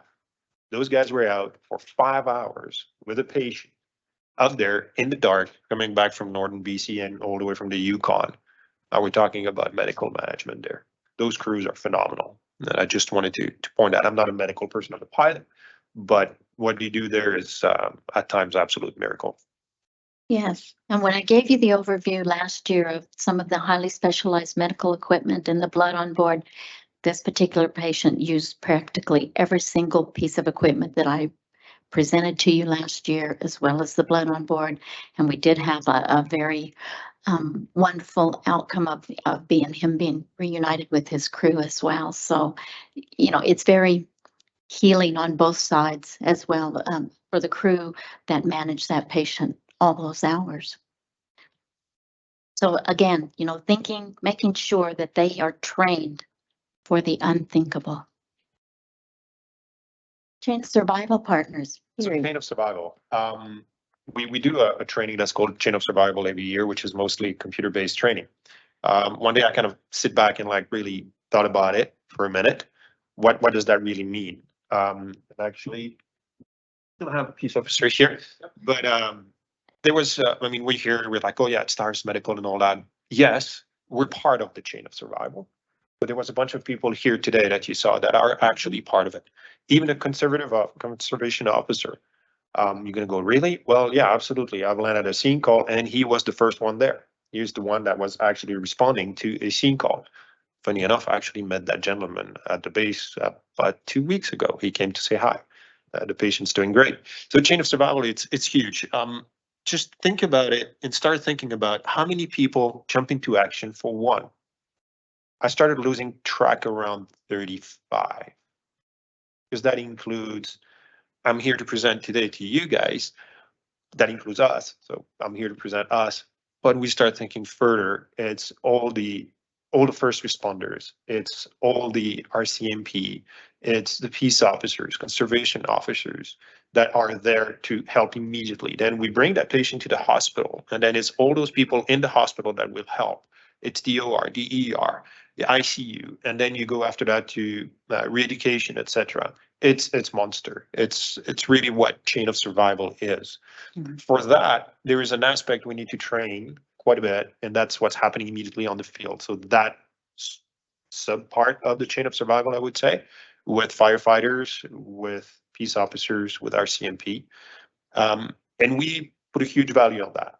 We absolutely love training with them because we give them a foretaste of what it's going to be like when we come by, what they're going to be doing, how to approach setting up a landing zone, and how to start working together. So when we show up, it's not totally unknown to them, and we're able to be more streamlined to help that person in need. We had county fires. We worked with county fires. I remember doing that on the south side by the South Station. We've had some other fire stations coming to our base and training at our base directly right there in front of our hangar. It's always a great time. It's a great time for medical crew to present to them. It's a great time for aviation crew to present to them. And it's always a lot of fun to see their face when we bring the aircraft and landing right in front of them. It's a great time for all of us, and it really prepares us well for when the day comes that we actually have to be there for one of the county residents. Thank you. Councillor Zimmerman. That was just a question, a little bit off topic. With all this training expertise in this emergency services stuff, you guys get poached by other companies too? Are you talking about the pilots? Yeah. All the time. It happens that we get emails. I mean, I got one this morning, but not interested. Sorry, I like my job. Yeah, I would think that would happen, yeah. It's, I say that, me personally, my dad was a pilot, was a fighter pilot. My mom was in the medical field. I took both and went like this. And there's a special feeling I find when their tones go off and we're sent to help someone. I haven't seen anything that beats that yet. So I'm quite committed to it. We're quite fortunate that we are able to retain long-term people, you know, that are committed to our purpose. You know, like we are feeling the effects right now because many of those are 30+ year crew members that are retiring now. So we are going through some challenges as well as everyone else is in recruiting, you know, and the fact that we require very high level credentials in order to be looked at. And then we train over and above that. So it is quite intense, but at the same time, we have very long-term people that stay with STARS. In recruitment, or biggest issue is the qualifications that we ask, so the licenses, etc. There's 287 of us in Canada, so we know where they are. We employ 80 of them on the pilot side. Talking about, so it's hard to come by those pilots, and then we want to find the right person as well, right? We're putting somebody in a team that's pretty close. We want to find the right person as well that will work well with the existing team. Mm-hmm. Thank you. Yeah. Okay, so we'll continue. So there is an air medical transport conference simulation competition each year. And this is as you can see in the photo there, it's a very rigorous competition. They recreate very complex cases. They basically throw the book at this team of 2 medical crew members. They must triage multiple patients and all sizes of patients. So they basically recreate the most inconceivable critical situations that you can possibly imagine. And they don't know until they're there what they're going to be getting. And then all of a sudden, you know, they are graded and challenged on all aspects of the scenario. STARS has been competing in this particular international competition for 20 years now. We host our own internal competition to allow all of our team members from across the bases to compete against each other, to only come up with one team of 2 that will have the honor of representing the Stars internationally at this particular competition. This is a competition of all helicopter EMS service providers around globally that come to compete against each other. So we've been competing for 20 years. Stars has placed top 3 in the world all 20 years. Next slide, please. So I'm a little bit proud about my medical crews. I absolutely admire what they do. So we have placed, as Glenda said, always in top 3. That's all Stars. When I talk about the base, we sent 2 teams and they placed in the top 3. And one of those teams actually came out first. And that's one of the team that's here. One of the 2 members of that team is now our educator. So she's passing on all her knowledge to the new incoming crew, medical crew to Stars. And she still flies as well. And she has some pretty evil scenarios to throw out there and train our crews very well. She's one of the ladies that actually got some crazy things and crossed the river on a horseback to reach the patient. So she has some pretty good ideas of what to throw at them. Right. So this is last year, October 2022. This is our Saskatoon team that won the opportunity, and they also took first place. This also marks, as he had said, that Grand Prairie team has also taken first place before. In those 20 years, Stars has also taken first place 7 times. So we very much are honored to be able to say that we bring the highest level of critical care available in Alberta to your residents. So in closing, we would just like to say thank you very much, County of Grand Prairie. We appreciate your leadership. We really cannot thank you enough for your unwavering dedication to Stars, and of course, for your ongoing support. You're currently in a pledge of support that was renewed last year for $200,000 per year. This is through 2024. You know, with even with the hopeful increase of moving to 50% government funding, we really still need our municipalities. We have suffered a lot of different challenges through the COVID years, as well as with the wildfires currently. We've seen an increase in our call volume of about 35%. A lot of it is the downturn challenges of post-COVID, as well as the fire situation. We're getting a lot of calls from rural hospitals and areas with respiratory distress. We are continuing to see an increase in the call volume, increase in fuel costs, increase in medical supplies and being able to access medical supplies.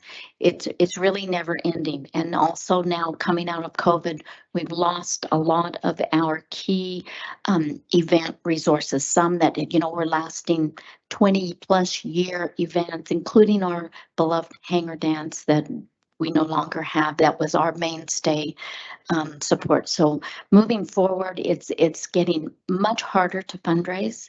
It's getting much harder to rekindle community events as well. So as we move forward, like our municipal supporters across the province, you're a mainstay for Stars, and you are helping us to continue to ensure that we all have access to health and safety. So thank you again for that. And I'd also just like to mention October 4th is the new date for the rescue in the north. It's our very first time for our base to have this opportunity to have this really significant event. We're very excited about it. You will be receiving an invitation as well for council to come and join us at the event for lunch and experience a bit of the day. And then also, I'd like to confirm that the county has already taken a table. Thank you for the gala event afterwards. So we very much hope to see you at both lunch and after to help us enjoy and embrace our 6 rescue participants that we are hosting as well. So look forward to that. And thank you again for your support. Okay, thank you for the presentation. And Yeah, a lot of really good information and within this, so really appreciate bringing that forward. We do have some questions and comments. Councillor Oswald. Thank you, Mr. Chair. I have a couple quick questions. First one, how many call outs do you get that you're not able to action? Do you get a lot of those, and like for what reasons wouldn't you be able to action them? The one thing that I absolutely have no control on is weather. Yeah. So we do have some serious limitations, and they're also linked to first the law from Transport Canada and some limitations with aircraft as well. The exact numbers, to be honest, I don't have them. There are days when the weather is absolute garbage and we can't go do anything. And there are days where we can figure out something, even if it's not great. Smoke recently was one of the biggest problems. Yeah. That was not pleasant to fly in that, but thank God we've got this new thing. I flew more what we call IFR, which is Instrument Flight Rules. I flew more of that this year than I've ever done in the past, like all years combined.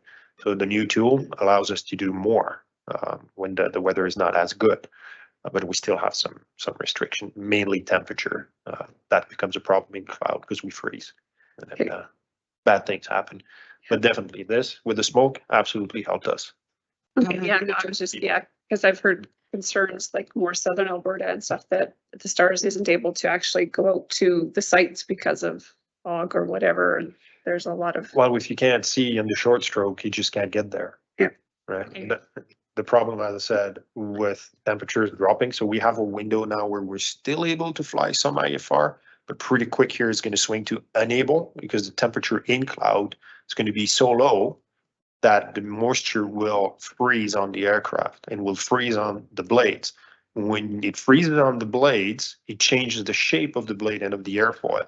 You start to lose lift. You start to need more power. And at some point, if it really gets bad, and that means that you've done something really wrong if you're there, you basically lose your lift and the machine falls like a brick. So that's really the reason why we can't go in cloud when it's too cold. Okay, no, that's good information. My other question is, do you guys have much cooperation with like Halo? Because I know Halo does the southern part of Alberta. And it just seems a little bit confusing to have like you as the major provider for heli services within the Alberta, but then we've got that one pocket that is still strictly sticking to that Halo. So do you have any merger plans or cooperation that you do together or anything like that? No, we're definitely two different entities, Yeah, I right? realize that. So in southern Alberta, though, like we certainly don't, first and foremost, STARS dispatches Halo. Oh, they do.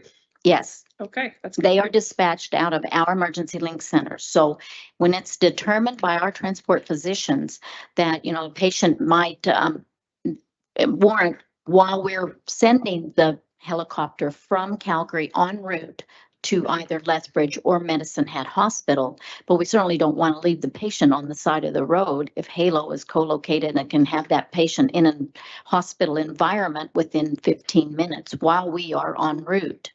So then that patient can already, you know, be in that hospital and safe environment. And then we still come and get the patient in order to take them to tertiary care. So it's important to remember that it is our transport physicians. They make that determination, what's best for the patient. And our dispatch center dispatches Halo as well as Hero out of Fort Mac. Okay, that's good to know for that collaboration part, because that's always what we're hearing is that there's not. Some of the ones down in the southern part of the province are very concerned that like STARS get so much funding and stuff, but when you are collaborating, then that is a lot more effective. That was an AHS request to have us dispatch every helicopter assets in the province.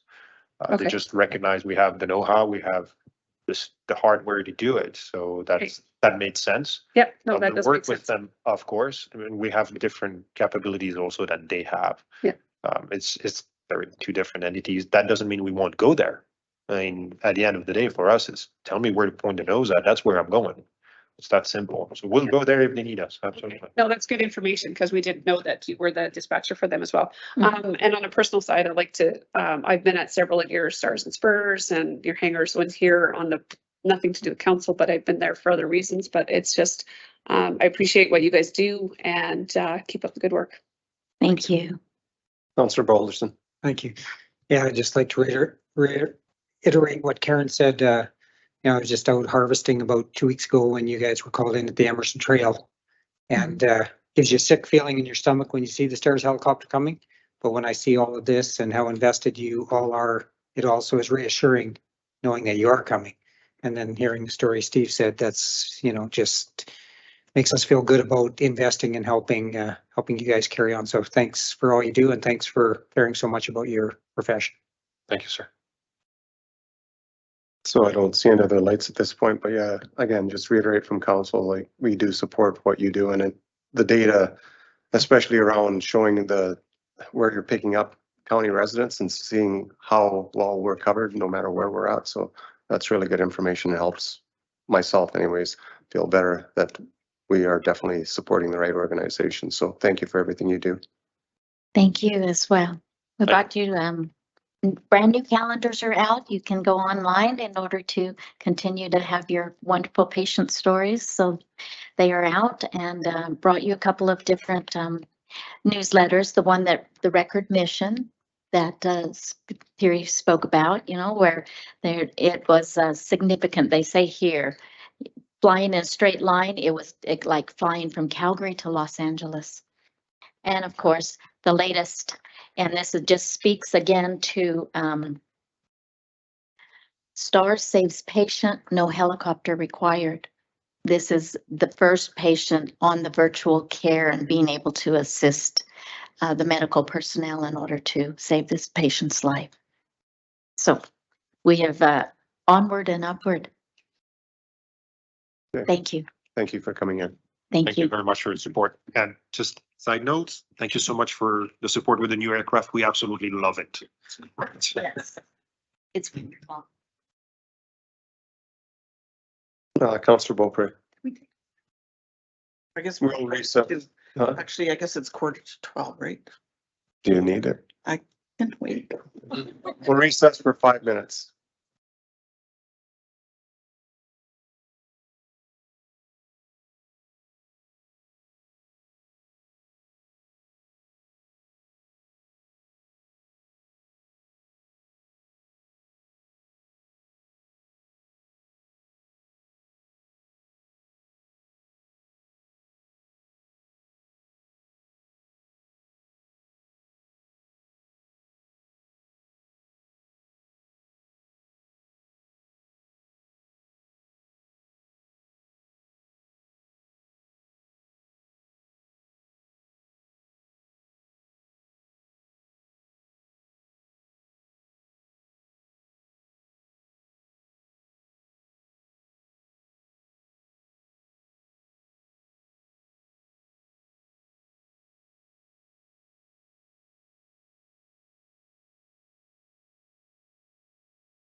We'll call the meeting back to order. Next on the agenda is playground 4.1 unfinished business playground policy discussion. Director Martin, do you want to, or Christine, go ahead. Thank you very much, Reeve Marshall.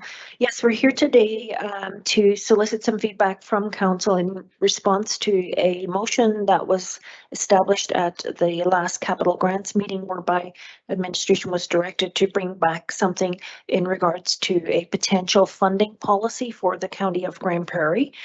Historically, our playground capital requests have varied in terms of how council has supported them, anything from 25,000 up to $75,000. And ultimately, we're seeing more diversity in the types of requests we're coming in. Just for example, with the sport court that the Wedgwood Homeowners Association had sought funding for.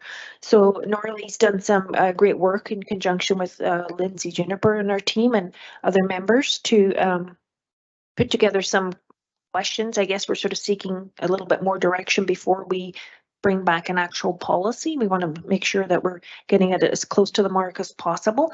And so we have some questions we can run through here today. And ultimately, you know, if we're hearing consensus on certain items, we can run with that. Or we could also follow up this presentation with some sort of a survey to try to get quantify exactly where council is sitting on each of the key questions. So I'm going to hand it over to Norley. Thank you very much. Go ahead, Norley. Yeah, so we're just looking for some recommendations kind of for who applies to a capital grant program for either new playground builds or playground refurbishments, and should they be funded differently. So the first kind of concern we had was like, what is the actual definition in relation to a playground? We were considering that it would include spray parks, skate parks, school playgrounds, sand play areas, bike parks, natural playgrounds, sport courts, and sport fields. I guess just getting consensus on, is that kind of the definition that council sees as for playgrounds? And then we're looking at different ways that we could categorize the playgrounds as far as for levels of funding. So county playgrounds would be any playgrounds by an organization that's not adjacent to elementary, junior high school located in the county of Grande Prairie. County school playgrounds, so those would be playgrounds with the county schools. Locations with existing playgrounds, so this is any playground structure on a residential or municipal reserve. And then playgrounds in other county municipalities would be defined as a different category. Also, we could look at doing it either as like a regional asset, so facilities located in urban rural municipalities with or adjacent to county that are used by residents of 2 or more municipalities. District facilities located in rural municipalities within the adjacent to the county that are primarily used by residents of that rural community and county residents from the surrounding areas, or communities, facilities located in the counties that are primarily used by county residents. And then when developing a policy, should we consider for funding who's going to own it after completion? So would the school board own it? Would the community group? Would it be owned by the county of Grande Prairie, or would it be owned by another municipality? And would that impact the level of funding? And then should there be different funding amounts for different types of requests? So whether it's a new build, a refurbishment, a replacement, and then as far as a replacement, then would we include who is responsible for the inspection and maintenance of that piece of equipment as well? Mr. Chair, if you want, we can pause for questions before we get too far in. It's Do you want the question now, Councillor Beaupre? Okay, Councillor Beaupre, go ahead. Thank you. I really like all the information that you've presented so far. The only thing I was wondering is a lot of the community subdivisions or residential rural estate ones, the developer actually put the playgrounds in, so they were owned. Our initial investment would have been by the developer, and then we take them over as part of the final inspection certificate, or FACC, I think it is, or whatever. So where does that fall? And typically they don't have sports courts, right? They're just, we have a criteria that's smaller for those, and those parks. And I would like somewhere along the line to identify that some of these have been paid for by development. And then the next time they'd be a refurbishment or replacement by the county cost of tax dollars, right? Yeah, I do have that closer to the end of here where we have like listed all of the county playgrounds, and currently we don't really have a plan for how we're replacing or refurbish them. Like we don't have a reserve for that. So that's kind of a question too that we need to ask. Is that included in this funding policy, or should that be separate for those ones that are county owned now, but were put in by developers? Right, and because a lot of those are reaching their just about their 20-year anniversary, right? Yes, So, exactly. Yeah. okay, thank you. Mr. Chair, if I can just add to that, I know Lindsay did sit in on the consultation for the new design standards for the County of Grand Prairie as a representative for our departments, both in landscaping and also playground requirements and sports courts and so forth. So it was certainly very valuable to be part of that exercise as well. Carry on. Let me keep going. Okay, and then so to determine the best methods to determine a number of residents that would use access, we could look at population and available market research, drive time, the size of the park specifications. So these we would use the specifications that are outlined in the design standards. So this is what would be for any future one, but do we need to look at that for ones that are being replaced and refurbished as well? Yeah, so the design guidelines defines the things either as school sites, community parks, or local parks. And it's kind of by the number of hectares or acres that you use to, and who's using those. And then should, as administration, include the minimum playground specs, estimated cost to be installed as part of the policy. So we just did a little bit of research and with Lindsay's expertise just to find out that kind of these estimates of cost of what it would be to build these basic playgrounds on like a school site, in a community park, neighborhood playgrounds, and local parks and playgrounds. So we got a quote from Blue Imp just to make sure that we were not making up numbers.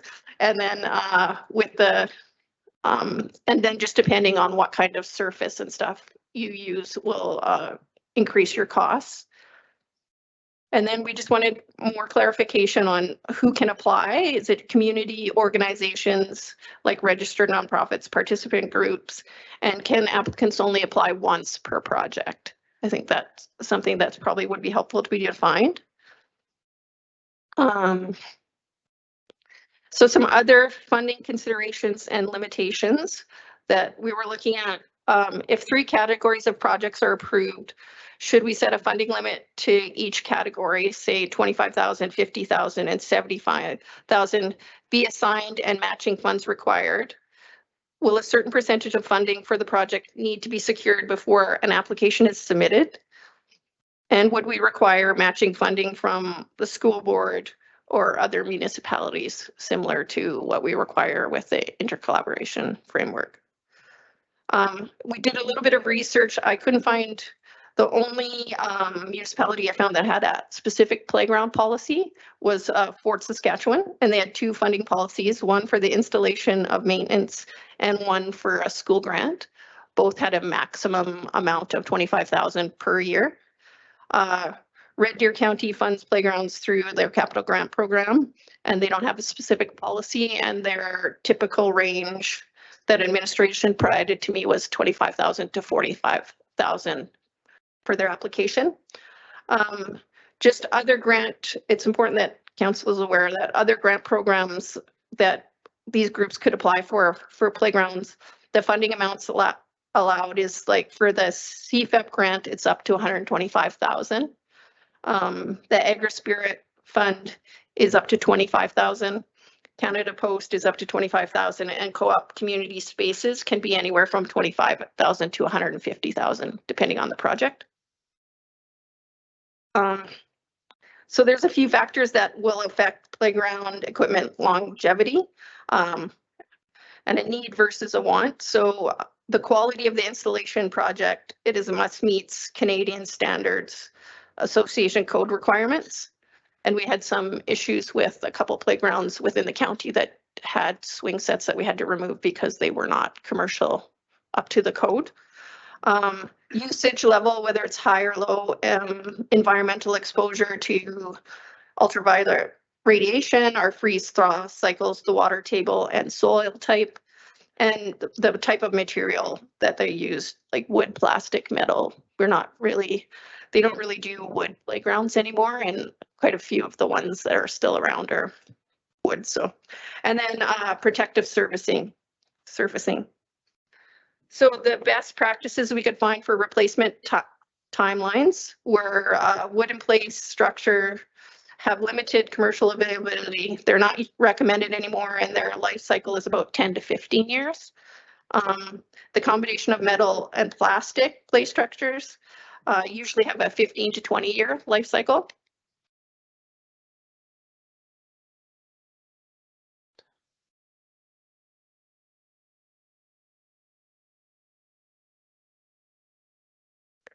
And then the surfacing, just depending on the level of surfacing, the cost, and is it all about a 10 to 15 year life cycle? Yeah, I have a light on it. This Councillor Volpray, go ahead. Thank you. Thanks for the information. Just wondering, like under the industry recommended or best practice replacement timelines, some of these will be community group driven, right? They'll be coming to us. So do we give them the option to purchase through us so that we have consistent playground structures through the county?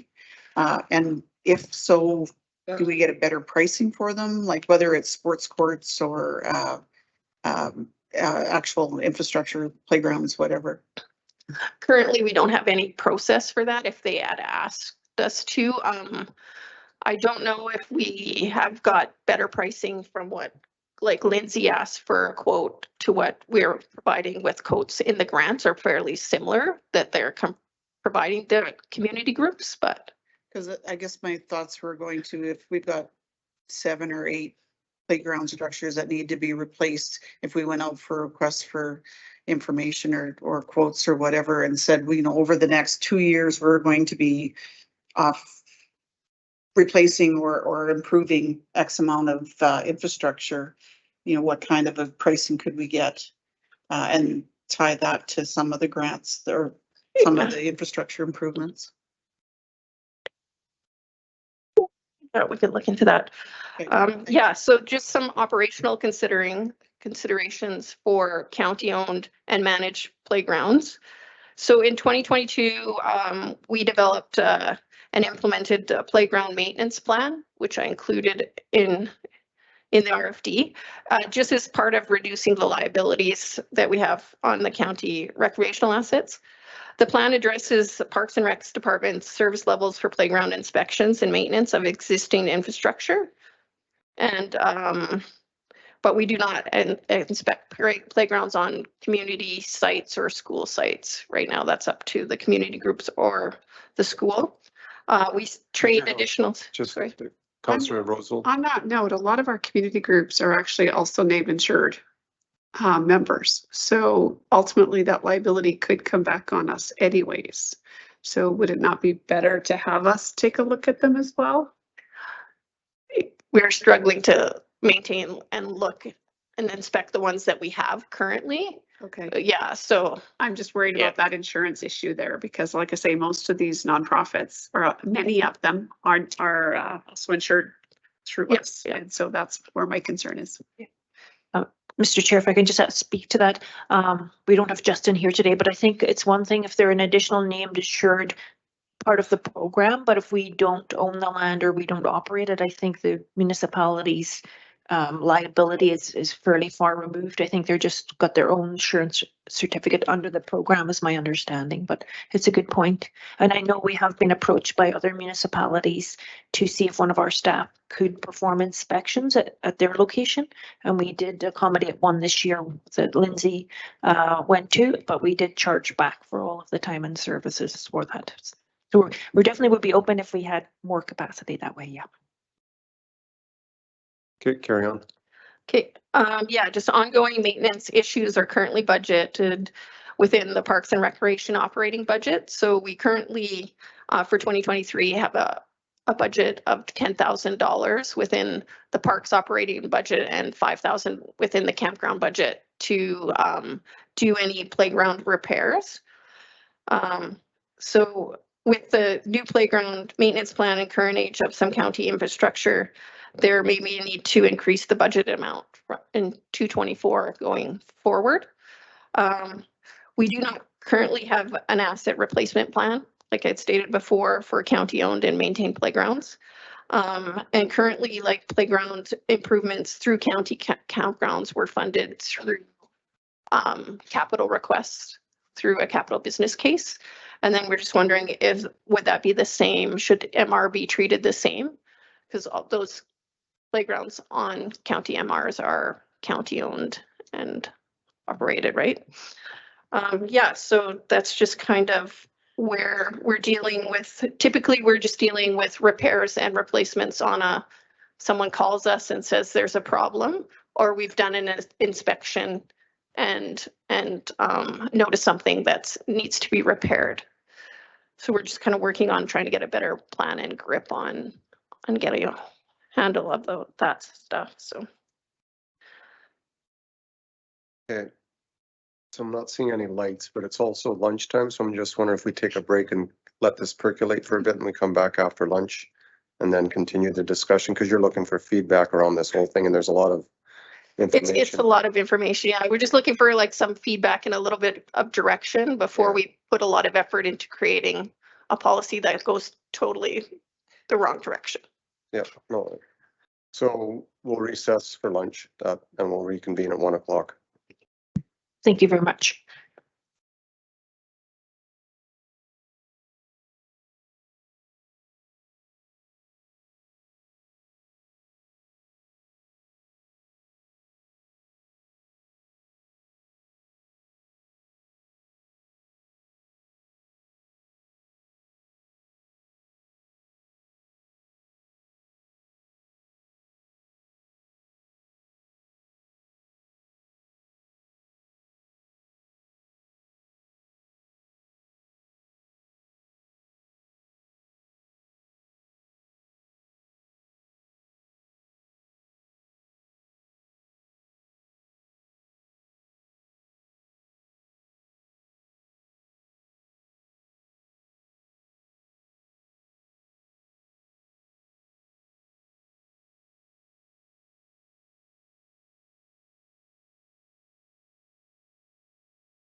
to order.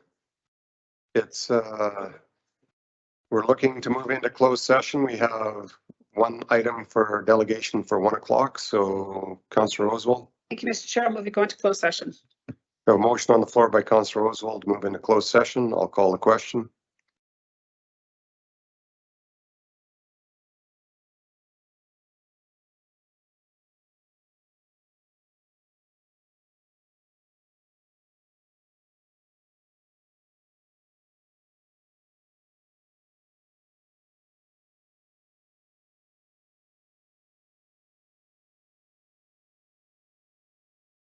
Here's not showing up, Steve. Are you in favor? Steve's in favor. That motion is carried.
Yes, you have to wake up, Councillor Harris, or Deputy Rivers, and vote.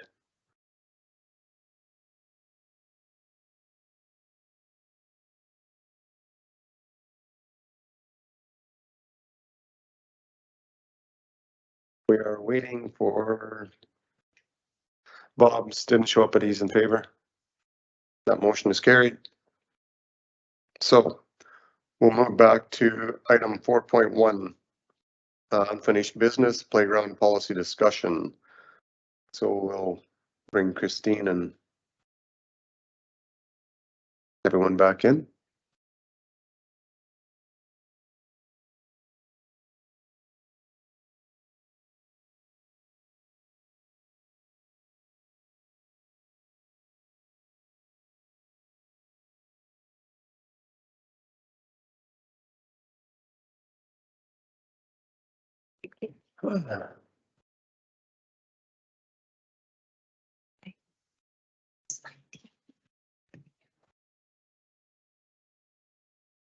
Yay. So Christine Norley back at item 4.1. So is there anything else you'd like to add, or are we just looking for feedback at this point? Thank you, Mr. Chair. What we'd like to sort of propose as a starting point, so we're not taking up too much of your time, is that as we were hearing some of the initial feedback, we're kind of thinking now that we see two streams within the playground policy, one of them being for the replacement of county playgrounds that are on MR, that are fundamentally our asset, our responsibility, etc., and coming up with a stream of the policy that speaks to that in terms of the life cycle, determining replacement costs, and ultimately those would be playgrounds that would be capital funding would be sought through our annual budgeting process. So we could do a little bit more of an inventory in terms of and triaging which ones would need to be replaced first, and then come up with a budget for that, and ultimately to keeps the control within the county then as to the scope of that playground relative to the density of the neighborhood or where it exists. And then the other stream being more so for community groups seeking funding for playgrounds that maybe sit on land that they own. For example, say Dimsdale Hall or something like that, whereby they are seeking some funding to go to from the county to go towards their playground project, and that ultimately they would still go out and seek additional funding for, and that would allow them then to be able to determine, I guess, their own scope of the playground based on their ability to fundraise. So we sort of see treating them differently. And then any playgrounds that are owned by a municipality, for example, the town of Wembley, that would be, if they were seeking funding for that playground, that would come under the ICF discussion and negotiated separately again. So that's kind of, I guess, the three different buckets that we've landed on. With the county MR and replacement ones, there could be the opportunity then for an improvement fee to be attached to that as well, depending on how, I guess if there was a variance between where the county saw the playground costing a certain amount, but perhaps in the community wanting an enhanced playground, maybe there would be an ability to charge an improvement fee to cover the difference in that regard. So we can bring that back in those sort of different streams if that's something that you're interested in. So I do have a couple lights here first. Councillor Beaupre. Thank you. Yeah, actually, that was going to be my question. What can a community group still come and ask for that replacement to be considered differently? You know, like if you have a demographic of children that are older than 7 or 8 or whatever, and the playground structure doesn't satisfy the needs of them, and they'd like to see an expansion, whether it's sports court or Bray Park or something along that line, right? Can they, because there's an opportunity, I think, for some of those groups, whether even if they're a community group or homeowners association, they can leverage funds from the provincial government as well.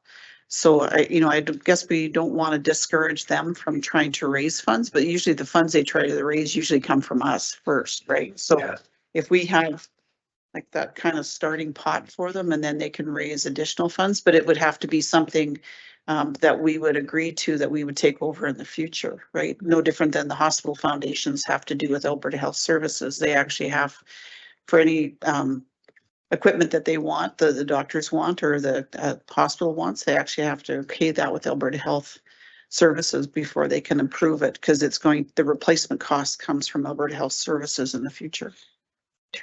Okay, thank you. Deputy Harris. Thanks, yeah.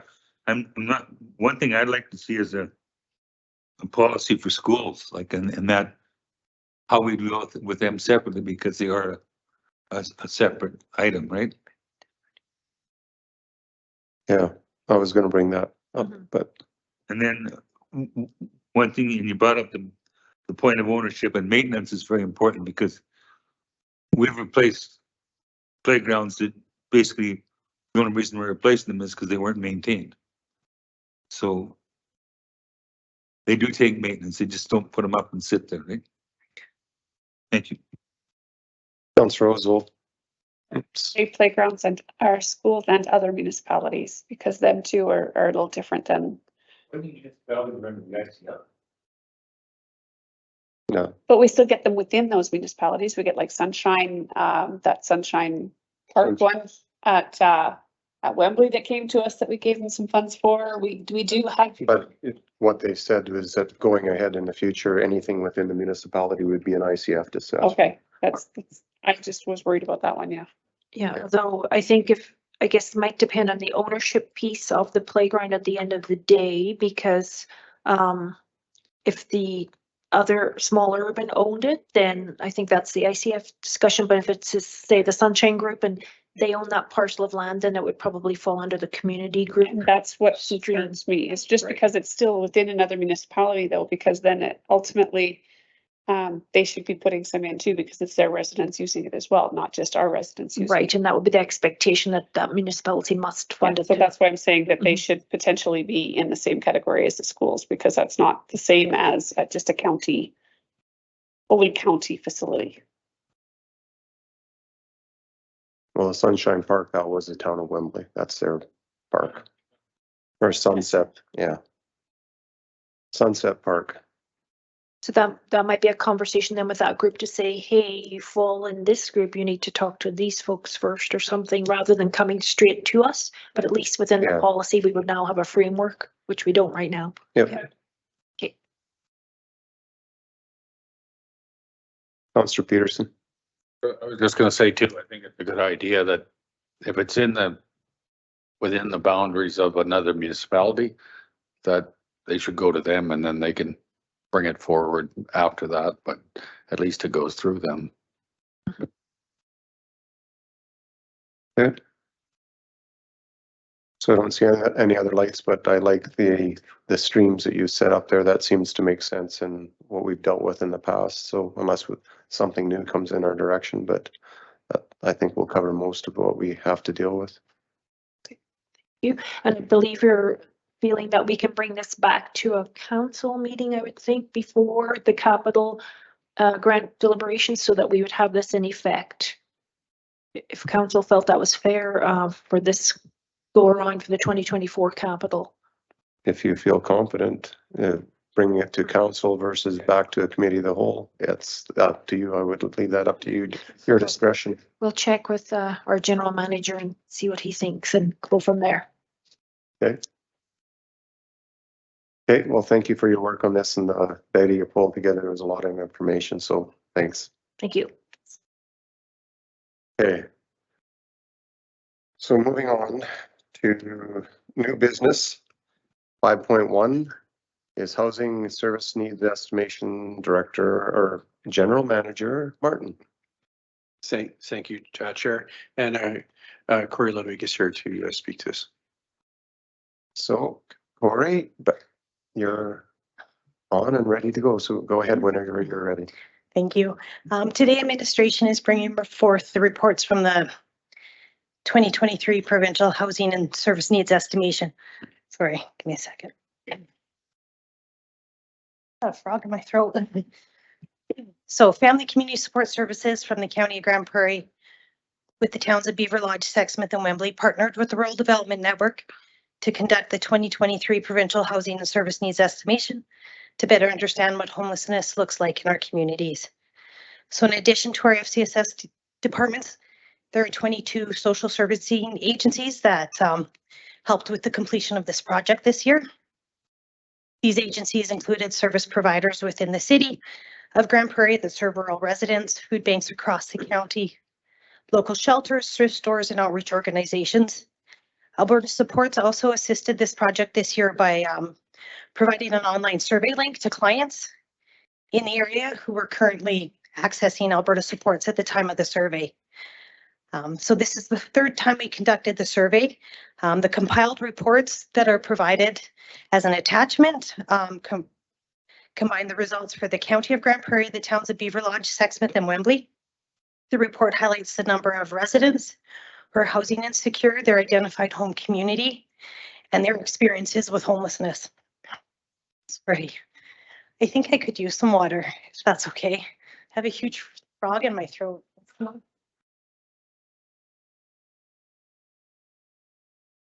What's that? Oh, two now. Thank you. Sorry about that. Where's that?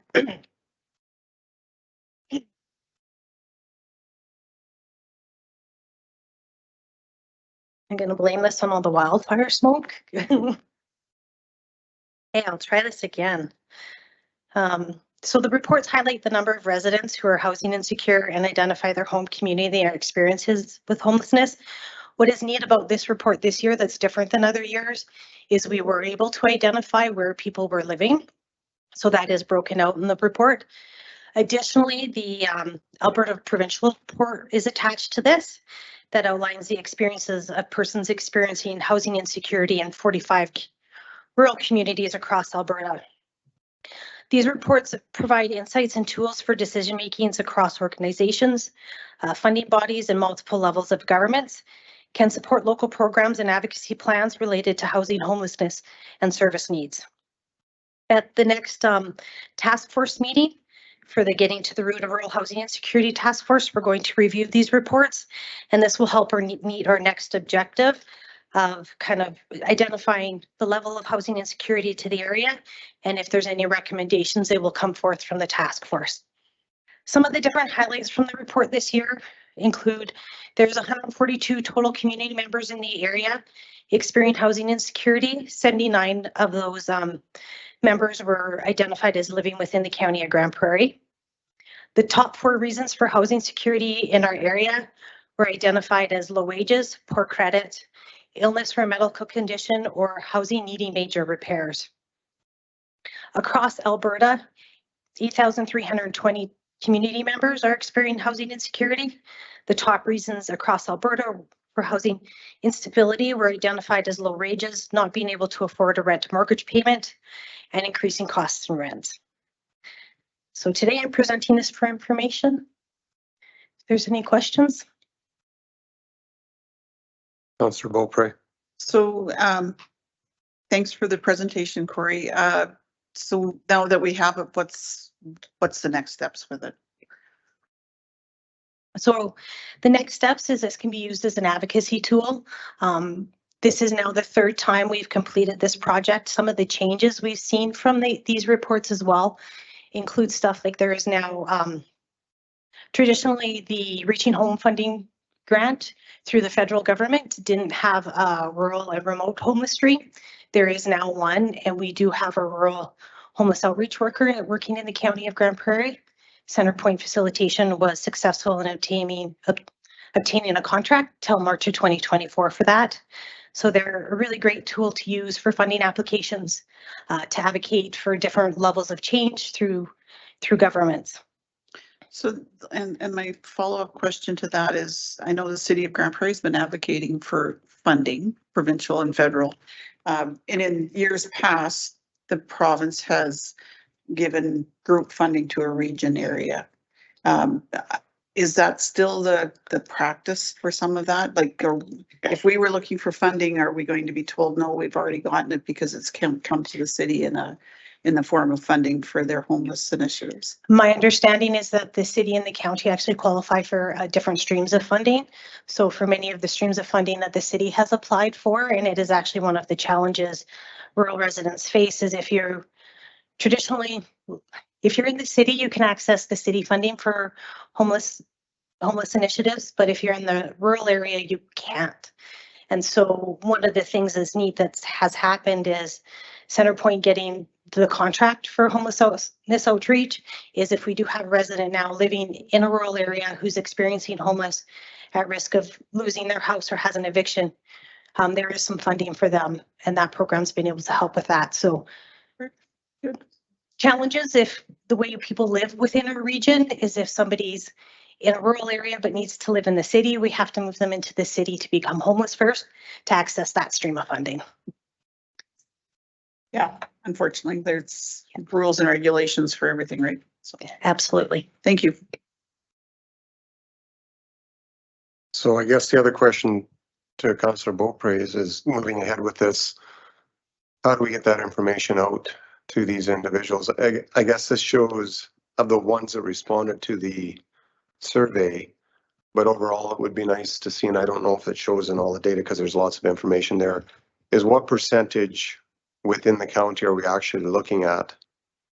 Like, is it 1 or 2% or is it 10% that are actually housing insecure? Can we extrapolate that? Do we really have enough data from that survey that we sent out to extrapolate that overall to the county? It's not a survey that went on countywide, so it was administered through service providers. And this year there was 100 surveys completed. So it's not enough data to say this is everybody within the county. You can look at other stats and statistics from Stats Canada and stuff and do some comparisons to give a broader scope, but I couldn't say. I couldn't say for sure. It's just Yeah. the information that we have. And it's a little more, as you said, this year, at least we have some information to the county versus what we had last year. It was fairly high level in general. Yeah. Councillor Roosevelt. Thank you, Mr. Chair. So this is a great report. Thank you for all that you guys did for that.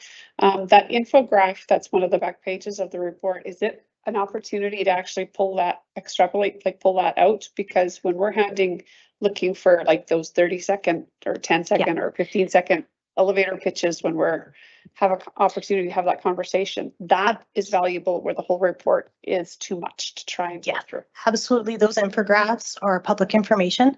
RDN will be posting them on their website, and once they do, we will link our website to them as well.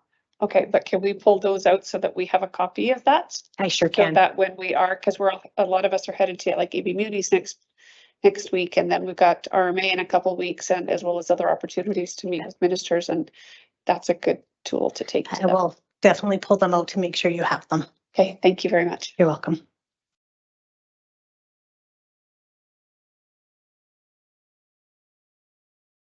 So this report is housing insecure, but does it look at the homelessness? So for this report, the definition of housing insecure kind of encompasses the whole spectrum of homelessness. So people within shelter, living provisionally, so in subsidized housing, those who Are on the streets? are on the streets, yeah. And throughout the report, there is numbers in the report. So the way we do it is not like the point in time count. It's done over a 1 month period. So there was one individual, I believe it was, two unsheltered people during the period of the this served March 1st to 31st, one of which was from the county. 6 at some point during that time were in an emergency shelter. Okay. Okay, I do have Councillor Peterson. So if I understood you right, some of these people in these statistics are in subsidized housing, is that correct? Absolutely. So to me, that seems like we solved their problem for them. That's where that falls into the other definition of insecure or at risk of homelessness. So even if they are in public housing, they still may be paying more than 30% of their income, or there's some other needs that put them at risk of losing their housing. Okay. Okay. Thanks, Corey. Thank you. Oh, we have one more, Councillor I Roosevelt. just wanted to make a comment. I was looking through the demographics here, and it's talking about our first responders and our CMP, and like XRCMP, and that's very frightening to me to see those people that have put so much effort and time into our communities and then being at that housing insecure level. Like that's just bad policy for our upper levels of government to be able to allow that to happen.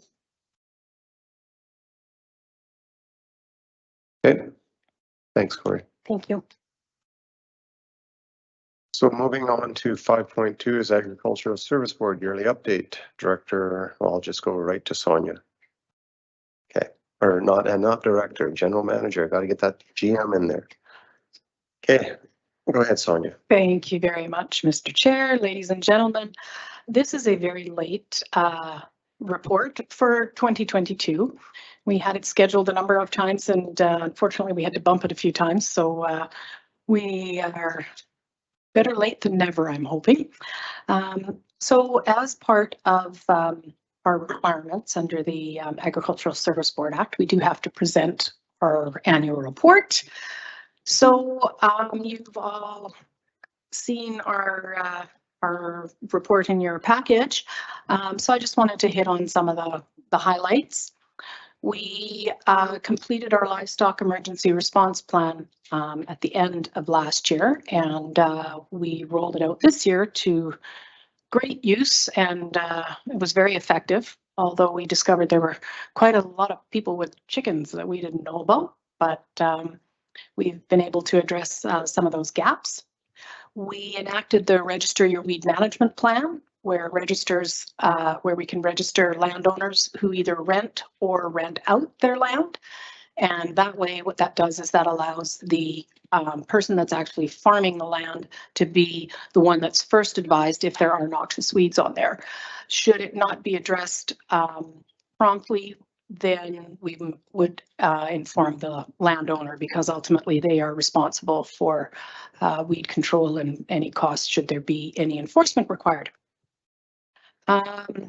Sorry, I jumped to rented lands. We also did a Register Your Weed Management Plan, and we had, this was really at the behest of some of our farmers who find it offensive to be advised that they have weeds when they know they do have weeds. Unfortunately, as a municipality, we are required to advise people when they have weeds. So there was a concerted effort to find a solution to this that would ensure that our weed inspecting efforts were focused where they really needed to be. And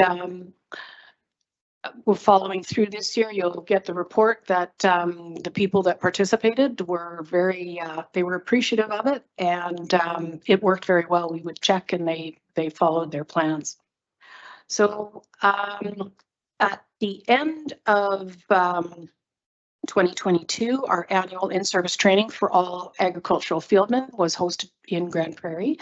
And so the Peace Region fieldmen organized that, and there is a committee that the AAAF strikes that does they arrange for all the training, but we had to arrange all the accommodations and make sure that there was everything was set up for them. And then that rolls into the Provincial Agricultural Service Board Conference, which is held annually in January.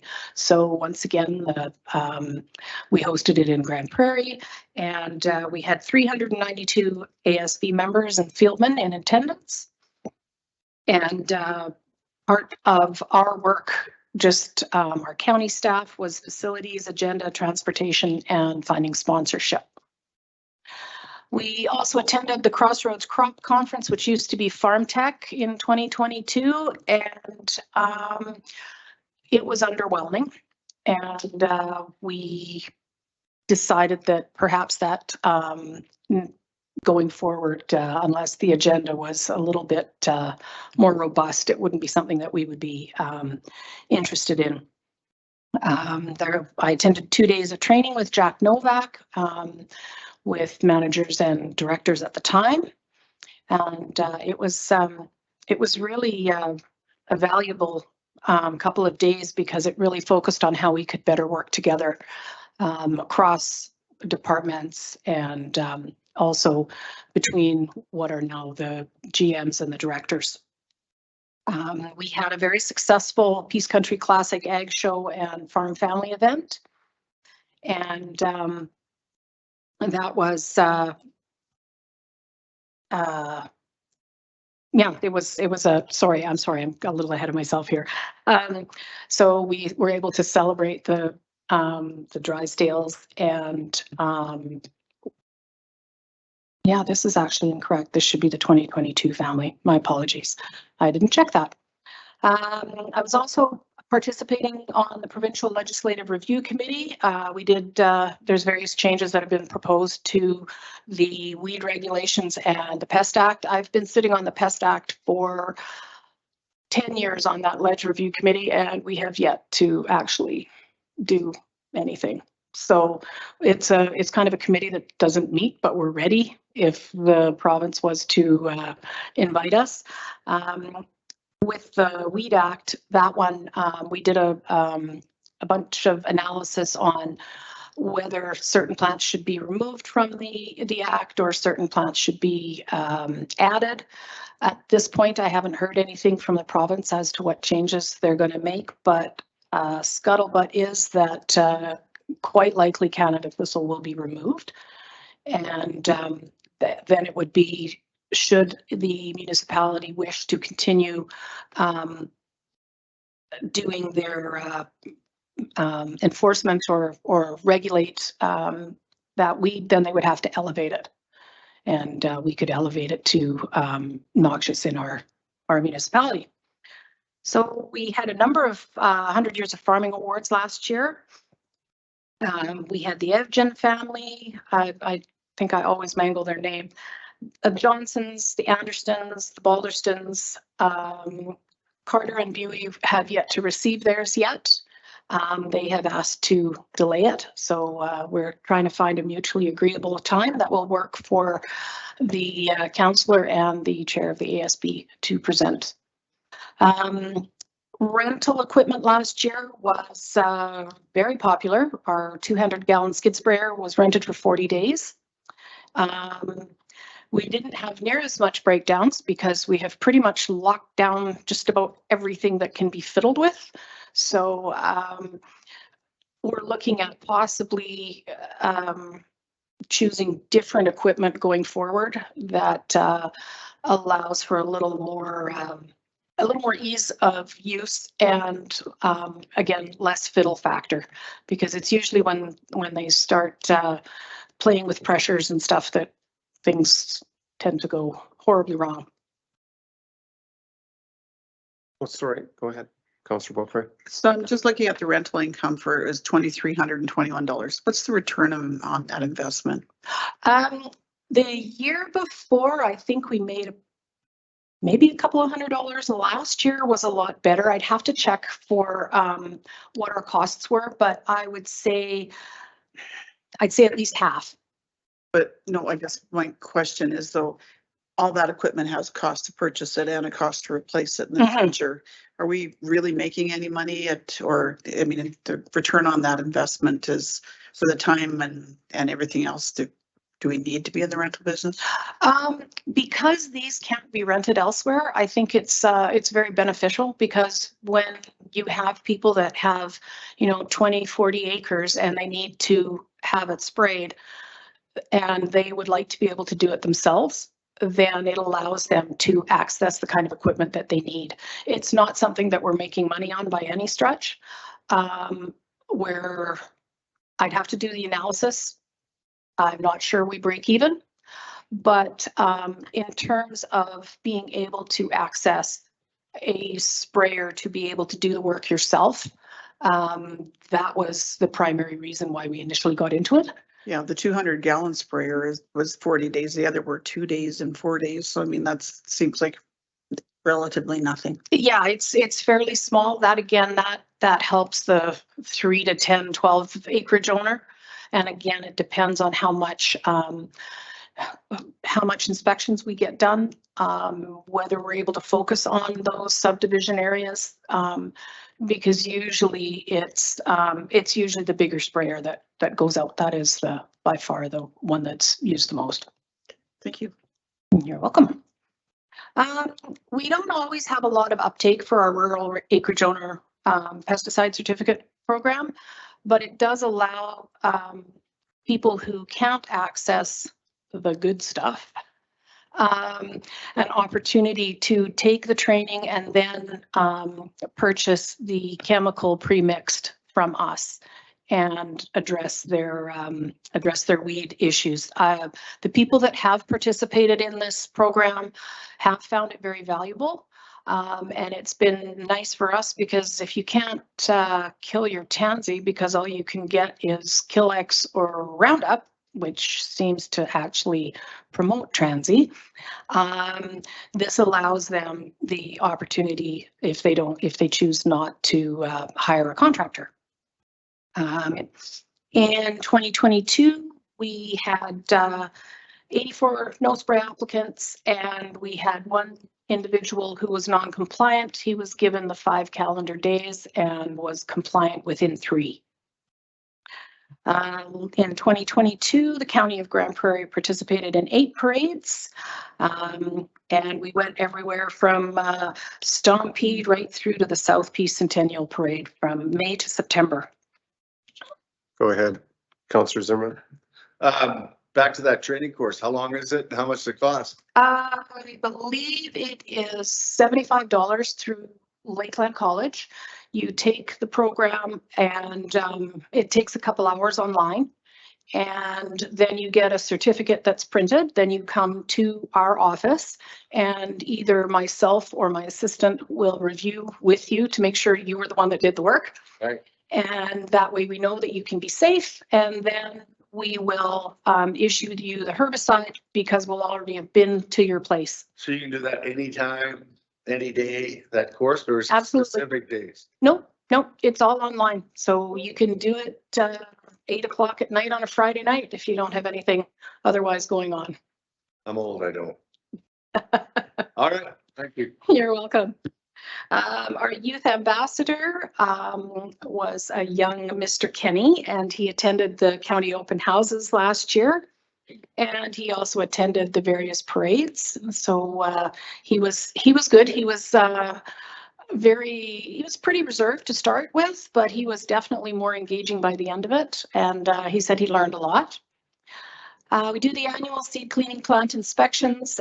We have to collect seed samples, determine whether there's any contamination in them, whether there's any noxious weed seeds, and then we follow up with the seed plant inspections. And Wembley and Sexsmith, of course, go past. Wembley for an old girl is in, I think it's held together with a lot of duct tape, love and prayer, but it's actually surprisingly, for an old seed cleaning plant, it's certainly well looked after. Rural Extension, we had a number of the Watershed Restoration and Resiliency grant that has provided for the pay for the soil conservation individual that we have hired, Kay Winterford, on contract. They had 2 sites along the Emerson Trail and north of Teepee Creek, and they've done also some workshops were funded by that grant as well. And the ACA also has a grant that supports the work that's being done on those 2 sites. And they've been spending their money on exclusion fencing and also a solar watering system. There's the same grant again, but it's a different allocation was the Wapiti Watershed Bank Stabilization. And that's where we work with Mighty Peace, Cows and Fish, ACA, and the Alberta Woodlot and Extension Society for 3 project sites. And they do fencing of riparian areas, offsite watering, live staking, and so on. Rural Extension staff also play an integral role in Alberta Envirothon, and it was held in 2022 at Lakeland College, and the theme was waste and resources. We did, they they focus on things like forestry, soils, wildlife, aquatics, and then they do a field test and a written test, and they also have to do an oral presentation. In 2022, we had 5 teams for the Weed Warriors. The grand champion was the Hillcrest Christian School. They picked 2,390 kilograms on team 1, and team 2 picked 2,360 kilograms of mayweed. Team Spirit was won by Swan City Brazilian Jiu-Jitsu, and this program removed about 7 tons of sunless chamomile, and which was then taken to the landfill and burned. A number of workshops are put on by Rural Extension every year. We had 11 different workshops that went everything from working well, eco buffers, shelter belts, acreage grazing, living with beavers, and a total of 651 people attended these various workshops. And we also had 3 tours with 160 students, both from elementary and high schools. So that is an excellent opportunity to start teaching kids that are somewhat more disconnected from the farm, that shows them where their food came from and things and issues that are important in agriculture today. Kate was also able to do the Claremont Community Garden video, and Devin Bateman was very, very pleased with what we were able to do, how we were able to help them, and with the distribution that it received. Jill and Kate then facilitated 10 new environmental farm plans, and we also promote the Canadian Ag Partnership, the CAP funding, and as usually every year it's over allocated, and but towards the end of a program they will open it up, and last year they were able to address quite a few that had been on the waiting list. So they also participate on various committees and do different activities with Mighty Peace Watershed, the Wetlands Center at Evergreen Park, and we're also, I believe Jill is the regional coordinator for the Classroom Ag program. So she facilitates getting agricultural producers into the elementary school to provide education on agriculture and teach the kids a bit about where their food comes from. So they attended a number of conferences, the regional ASB conference at Evergreen Park. They went to the Alberta Institute of Agrologists conference, and of course in-service training and so on. So that rolls up the Rural Extension program. They cover a lot of ground and do a lot of work every year, and I'm very proud of what they are both able to do and the difference that they make for some of our producers to be able to hook them up with funding and really promote that environmentally sound farming practices.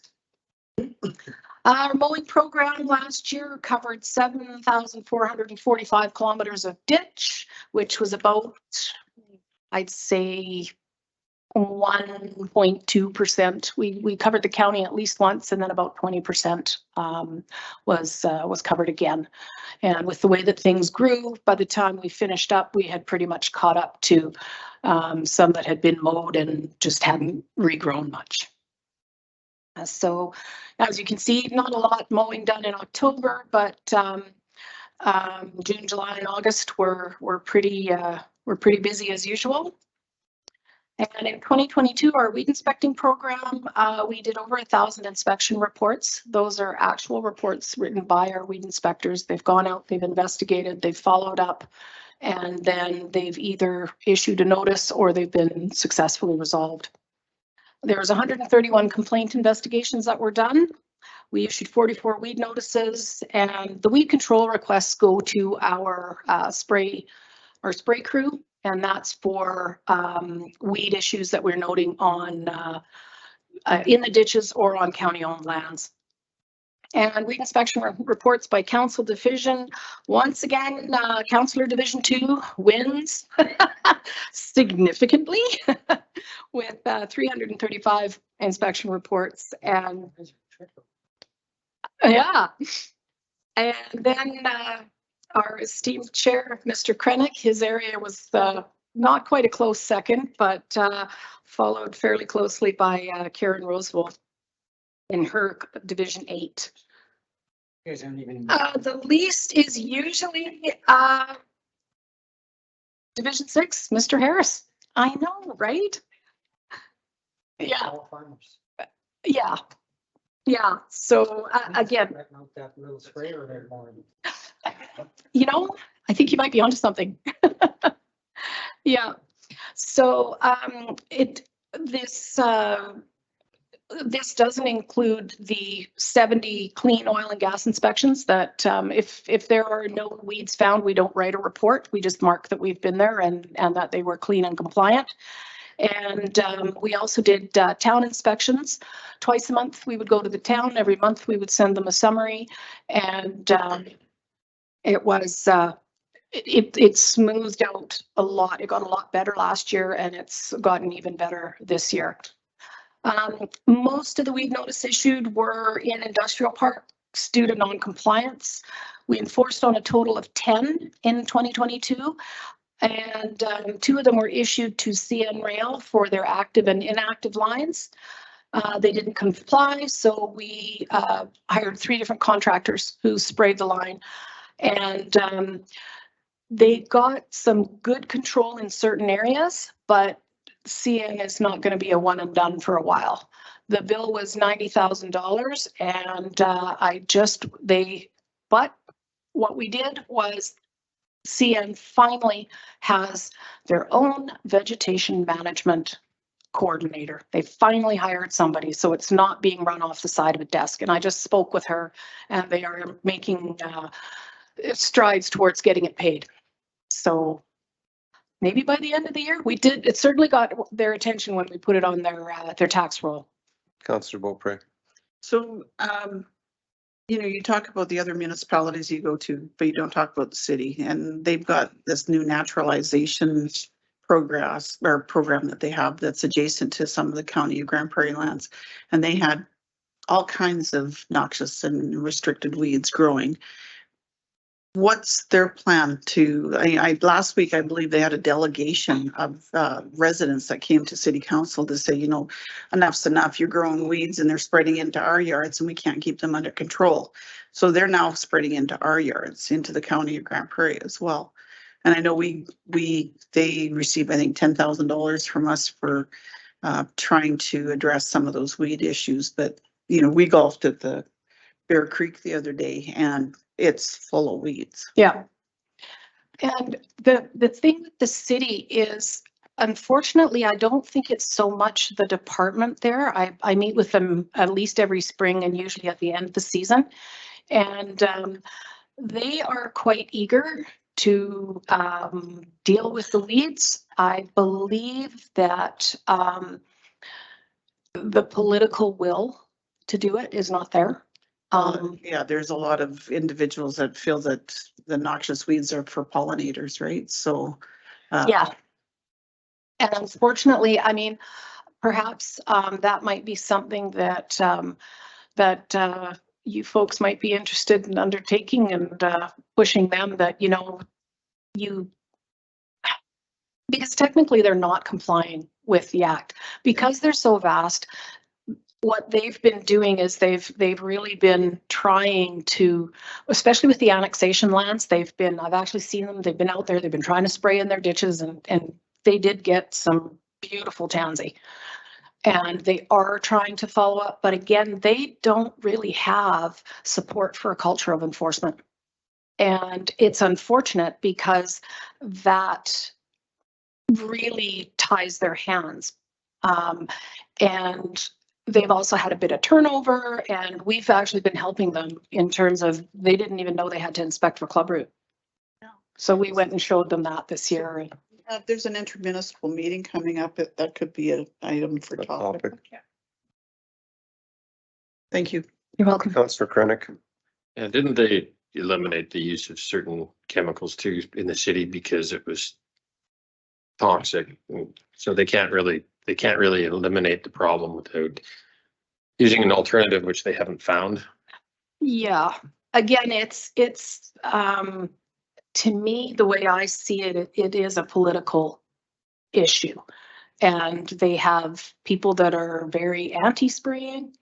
You know, when I lived in the city, my yard was one of the few that wasn't completely covered, but that was because, you know, no, you're not supposed to spray herbicide, but I also don't like thistle, toad, flax, tansy, and everything else that I had there. It was phenomenal. I had burdock, I had everything.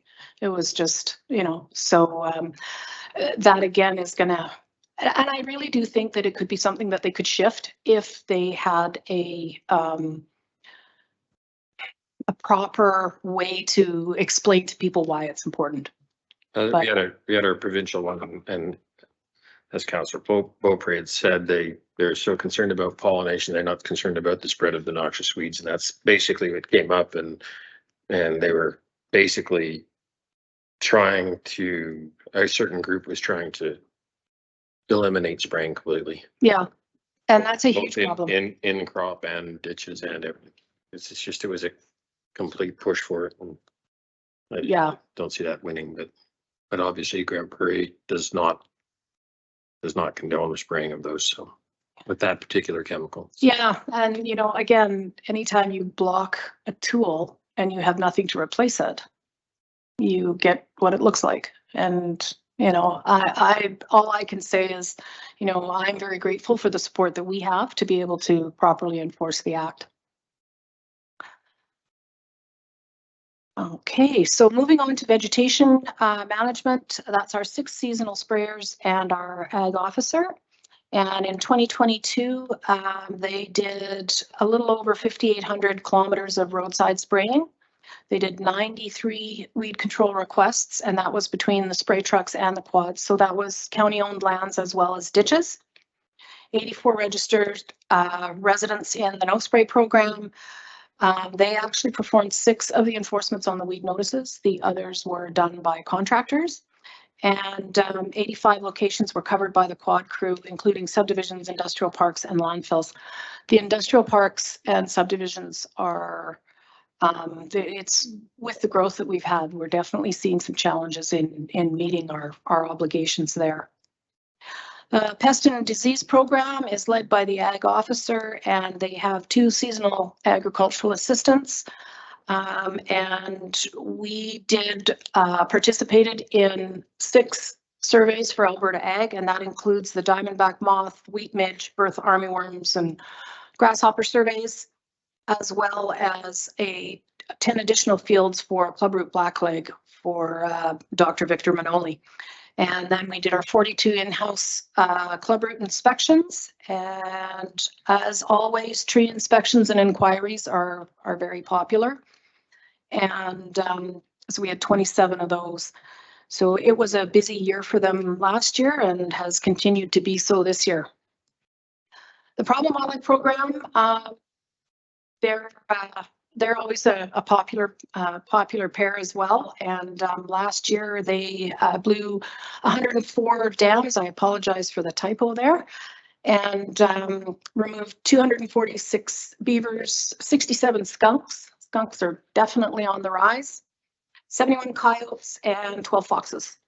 So there's been a bit of you know, there continues to be that bit of rural urban conflict in some of our subdivisions that are out in our more rural areas, but they do a lot of work for both residents and for public works in protection of infrastructure. Got it. Councillor Zimmerman. The skunks, where are they pretty well contained in a certain area or everywhere? They're pretty much everywhere now. Really? We have a kind of a nest of them out in sort of the TP Byzantium area.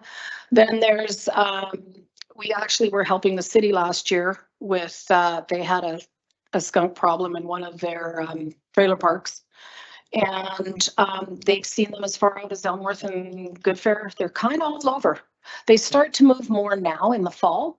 And so early on in the season, they're really not an issue.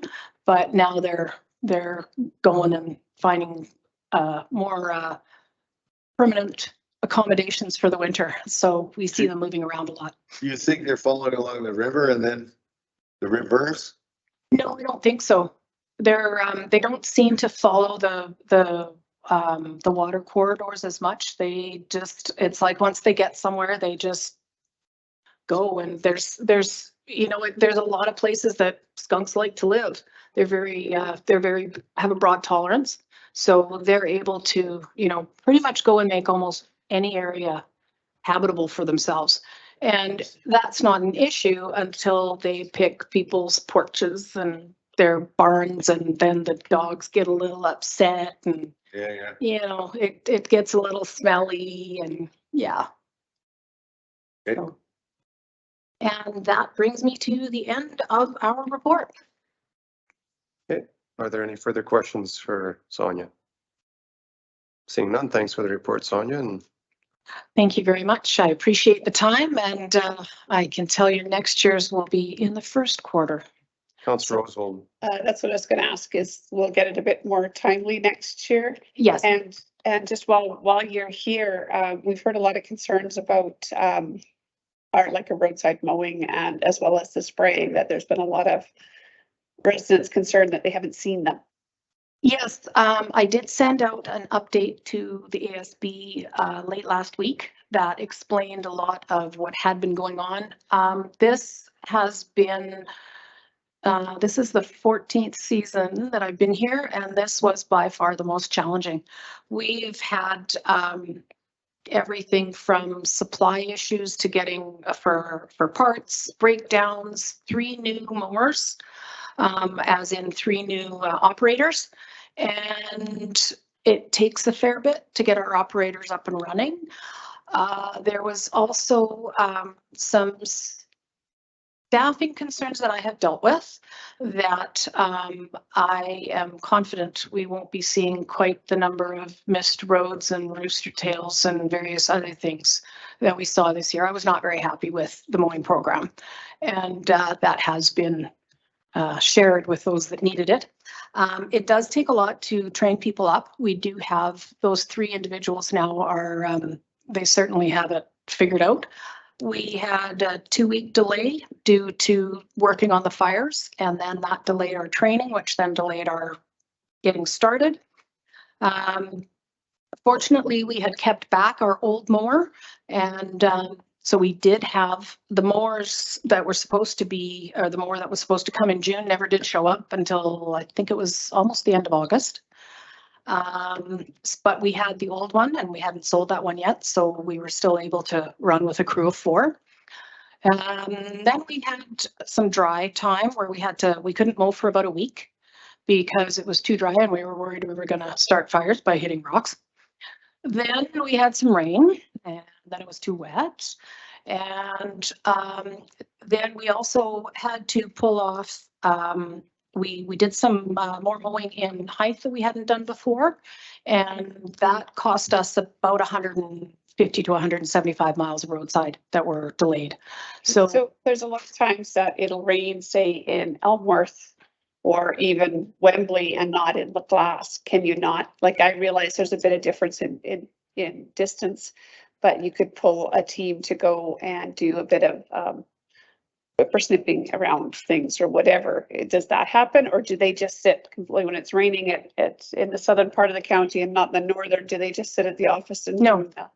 No, they if their area, they go out and determine whether there is any rain. If they're up in the Bad Heart and there's no rain, they mow. If they're unable to mow, then they're either doing work in the shop, or they do go out and do some weed whacking if we have a need for it anywhere. And a big issue was parts. We were waiting 3.5 weeks for parts that we would normally get in 4 or 5 days. They were shipped from Toronto, and then somebody in Manitoba hijacked half of them. So it was a big issue. We had a fair bit of breakdowns. It was a very so you'll have an extensive program this winter, going over all the equipment, I'm assuming. Oh, yes, absolutely. Yeah, and there are some replacements that are due and they will be very, probably not timely, a little late, but they will be replaced and I hope that will address some of our concerns. Okay, thank you. Councillor Balderson. That's something like if you're using all Schulte mowers or something, they're all the same. You should have kind of a list of what broke down this year and have parts. Yeah. Certain amount of parts set ahead because, yeah, we shouldn't have a mower down for 3 weeks. No. Pretty basic machines. Well, and that was the difficulty too, was the stuff that broke wasn't the stuff that normally breaks. I'm gonna have I have it in my head as in I know what it does, but I don't know the name of the part. And so when something broke down, it was like catastrophic and not the usual suspects, because we do actually have we do have an inventory of more parts because for exactly that reason. And one of the things we did do was make sure we had enough blades this year because we were running really low last year. And with the issues that we were seeing with the supply line stuff, we made sure that we had enough blades. So that was a good thing, but we couldn't figure out some of these things that went, they've never broken before. So it was, yeah, it was odd, like just, and I'm not trying to make excuses. I was marveling at it. Like we just have not had a summer like that before. So, and with respect to spraying, there was a lot of days of rain, and then if it wasn't raining, it was windy. And, again, they're driving around the county trying to find a spot where they can actually do control. So it's definitely been a challenge. Okay. I don't see any more lights, so thanks again, Sonia. Thank you all very much. I appreciate your time. Okay, moving on to, actually, we'll take a 5-minute break and then we'll come back and we'll finish up.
moving on to item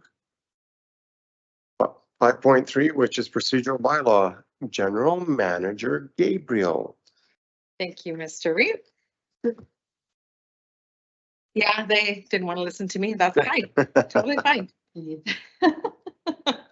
So we review the procedural bylaw annually before it comes back to council at the organizational meeting. So we've done a dive through it and did some updates. So I'm just going to focus on some of the highlights in there and then open for conversation and your input as well as we work through changes here. So the first changes we're introducing a definition of budget council meeting. So technically a budget council meeting is a regular council meeting because we approve it annually at the organizational meeting. All the dates that we approve there are technically considered regular meetings, but we have some different considerations that we apply to a budget meeting. We don't do the same process.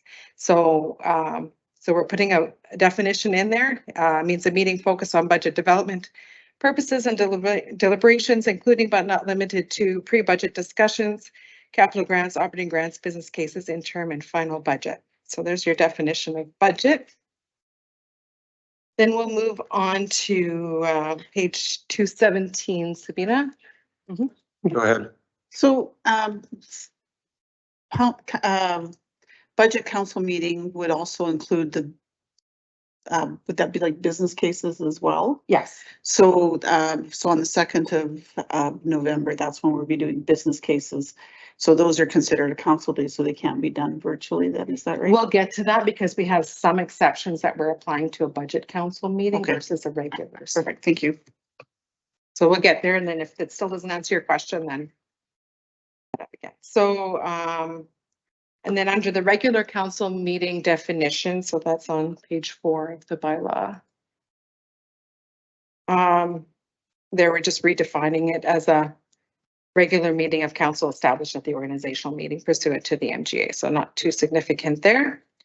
And then on the next page, we go into the organizational meeting, and as council has made a motion to explore the rotating deputy reeve. So if there's any changes that come out of that, we would incorporate that into the bylaw in this section, and that information we're planning to bring forward on the 16th of October for council consideration at that time. So I've left it, I haven't included anything there for now.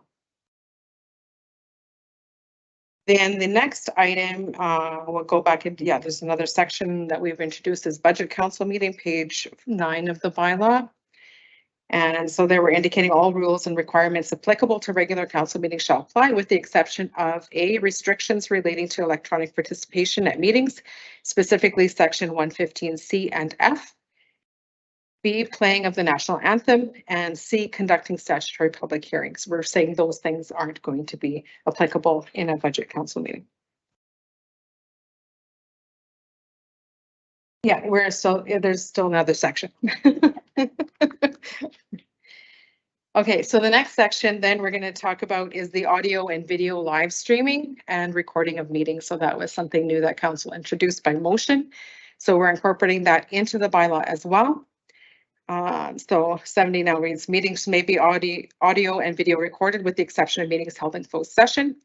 Audio and video for the following meetings will be live streamed, and the link to the live stream will be made available to the public on the county's meeting platform. So you'll see there the regular council meetings, committee of the whole, budget, organizational, the MPC, the Ag Service Board, and the FCSS. So no major changes there. So we've removed the section that is for internal use only because it's now a public and it'll be maintained on record. So we've removed that section and then just added under number 72, audio and video recordings are retained in accordance to our policy B10 recording of council meetings. So that's where we talk about the retention, and our retention schedule will be applicable. So they'll be permanent moving forward. Any questions on that section? There's Mid. The next one will be, we'll move on now to the electronic participation. That's on page 20 of the bylaw. So some changes there. So members who are unable to attend regular council meetings or council committee meetings in person may participate in a meeting through teleconference or electronic communication under the following guidelines. So there's no changes to A under the MGA section 199, that is met. B, prior to approval, has to has been received from the REIT or deputy, so that's no change there. And then we're adding C, approval requests must be due to an extenuating circumstances for regular council meetings. Vacation shall not qualify as an extenuating circumstance. So this C has been excluded under the definition, under the budget council meeting. This is the one section that doesn't apply for vacation, although we do have a question with that, if that applies to committee meetings. I know we've had some discussion as we've been applying this section of how participation virtually will be handled. So, Councillor Oswald. Thank you, Mr. Chair, because when we originally started doing this virtual option or opportunity, none of the committee meetings were included in, including committee of the whole, APC, any of those. It was just strictly a regular council Monday is what was included in the exemption from being able to attend virtually. So is that changing? Is that still, this is what that's saying, or? well, under 115, we're saying that you can attend regular council meetings or council committee meetings virtually. So we can go to council too, except for on vacation. You can participate virtually in council a maximum of 3 times per year. So that's moving forward into the next. And does that confirm, is that continuing also for those of us that are on provincial committees? Because there'll be maybe more than 3 that I could attend virtually while I'm away on things. And so is that there too? That would be based on, that would be in. But I'm thinking of extenuating circumstance. But I'm thinking of the 3, the total of the 3. That's what I'm concerned about. Because I thought we had, I had a motion to be able to go to these things and miss things, but also be able to attend virtually. So, but is that in that 3? So which meetings would you be, like the only I'm ones? talking about, no, I'm talking that's not the same, because those are, you're allowed to do any of the committee of the wholes. That doesn't say 3. It's just strictly council meetings that it says 3. I know, that's why I'm asking. Yeah. So it still says that the maximum of 3 regular meetings, that's excluding budget for participation virtually. So you still are only able to miss, you're only allowed 3 maximum electronic for regular council meetings. So your Monday meetings. Yeah. But that doesn't help a whole lot then. Because I know I was sick for 2 and then I missed that I attended virtual, sorry.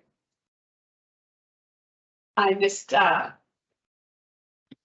thanks, Mr. Chair. I know I missed 2 because I had a migraine and I couldn't drive, to be fair. And then I also missed one other one for something else that I did attend virtually because I was away for RMA business. So now I'm out of virtual meetings, am I? Or is that something that we have to have a discussion about for those, I know Mr. Krennick or Councillor Krennick now is on CPAA too, so that could be an issue there. And if we get in any other board meetings. I guess that's up to council, how you want to, if you want to change that max. So I just thought I wanted to bring that up. This is the time to bring it up if we're going to bring it up, so. Councillor Beaupre. Yeah, I mean, in discussion with other municipalities, there is no restriction on council meetings. They can attend virtually. I know the city of Grand Prairie does it. Doesn't matter whether you're on vacation or what you choose, what you want to do, whether you want to participate or not. I think trying to police the committee ones is going to be hard because a lot of the committee work that we do has a virtual option. I mean, nowadays, that's how they're saving money on committees, is that you're meeting virtually versus being in person. They don't have to pay for your fuel or your mileage or provide you with accommodations or food. So, you know, I wouldn't support the committee ones for sure. And honestly, I'm okay with whatever way council wants to go with the council meetings. My question was asking for things like business meetings that are leading up to business cases, leading up to budget time, if there was an option to participate virtually, because I'm going to have to be away on the 2nd. So that was my only concern. And I think there is, as long as you can participate, you should be able to, because that's important to be able to be knowledgeable and be able to make a decision, and you're not wasting somebody's time on budget day asking the questions you should have been able to get from the business cases.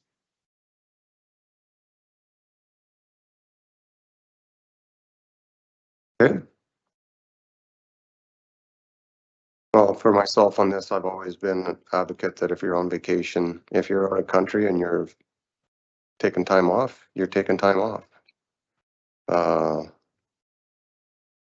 So I would not support if a person's, I know that'll impact you, Council Beaupre, because you have a residence out of country. So, but that's my thoughts. I mean, around Councillor Roosevelt, if we have people attending special, if we've approved them on special committees and stuff, then potentially I think we should try to look at that, but yeah.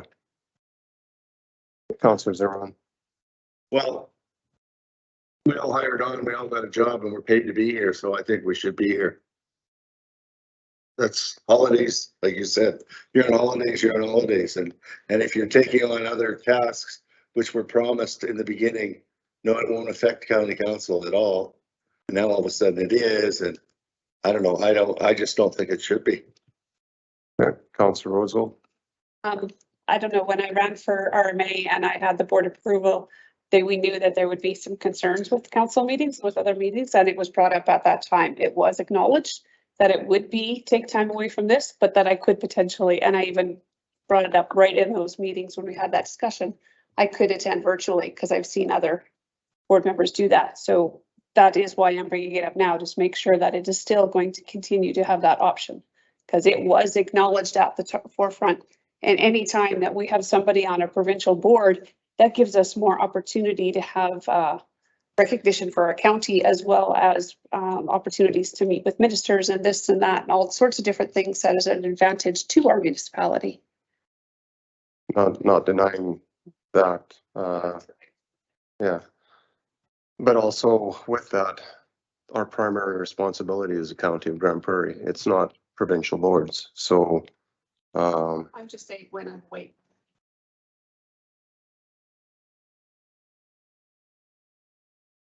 Councillor Beaupre. Yeah, there's a lot of days that we're asking staff to organize time away for us so that we can get out of here at a certain time so we can be somewhere else. And we do that on a regular basis to try to get to conferences and meetings and stuff like that. So as Councillor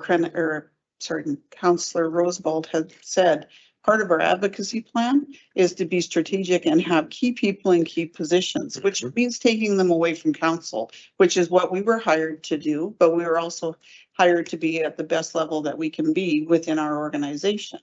And some days that means travel at 3 o'clock in the afternoon on a Monday, or leave it Monday at noon and be sitting in an airport for 4 hours or 2 hours or whatever. There should be the ability for someone to sit there and be able to participate on the council meeting if they have to leave at noon because they have a meeting that night or the next morning, especially with the type of air travel that we have in this community. You're either driving for 4 or 5 or 7 hours, or you're sitting at an airport for 4 or 5 or 7 hours at some point. But if you're driving, there's no way you should be virtual. The only thing you should be doing is listening. So I have a problem with that. Well, yeah, I mean, there are some concerns with the And driving. connectivity as well. When you're driving, you don't have phone service a lot of the section from here to Edmonton. So, or it's spotty, very spotty.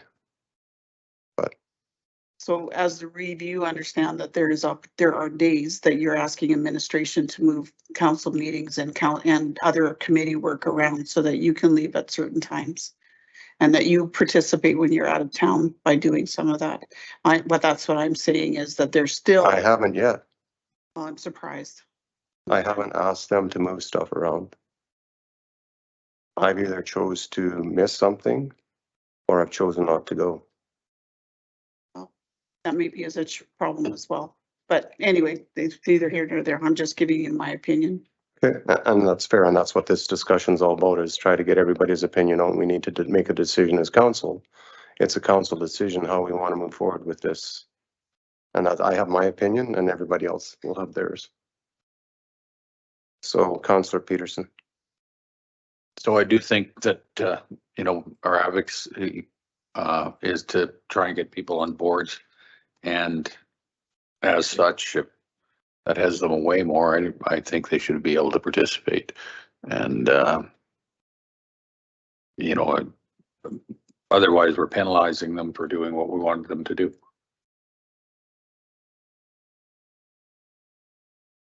Councillor Krennic.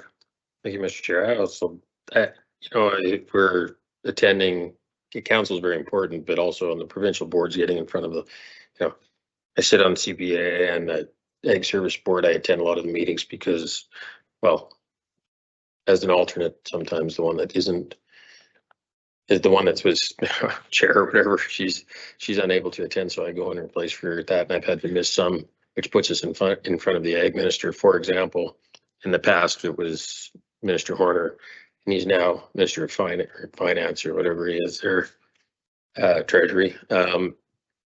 Seriously, like, building those relationships sometimes become pretty important going forward too. Maybe it doesn't seem like it at the time, but when you're involved in some of that stuff and sitting with them, I believe it's something that's fairly important. So if you can participate, if you can get somewhere earlier, take the time to still attend virtually and then attend the next meeting as well. If you can make that scheduling work, that probably should be permitted.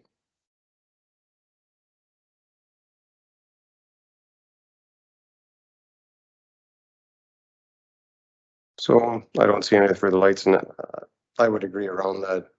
If we can manage within the province when we're working on that, my concern is if you're out of country, you're on holidays, or you're on holidays, whether it's if it's within country, then pick your holiday and be away. That's what the whole point of a holiday is to actually be away and have your downtime, not be working.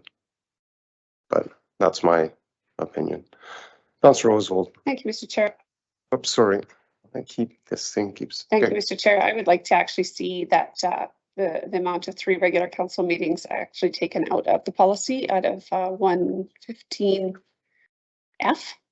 if we could, just because, or take out that whole line, I guess that would mean then, just because there are circumstances, even if you break your leg and you can't get here and you have to miss a few meetings, you're still fully capable of participating, but you'd be more than 3. But you can also get a special council approval. It says maximum of 3. The council can make the motion, no different than when I was off on my leave of absence. I could have asked for that from council. So that would have been outside. I chose not to because I wanted to be away. But people do have the ability, even within that, to come back to council under extenuating circumstances. If you do break your leg and you can't come in, and council can make that motion to override that and allow that to happen. So I'll stand by my request that be stricken. okay, that's fair. Councillor Beaupre. Yes, Mr. Chair, under item 15.D, I think it is, where there's a note and it was questioned, does vacation apply to committee meetings? I would like to see that not added to that.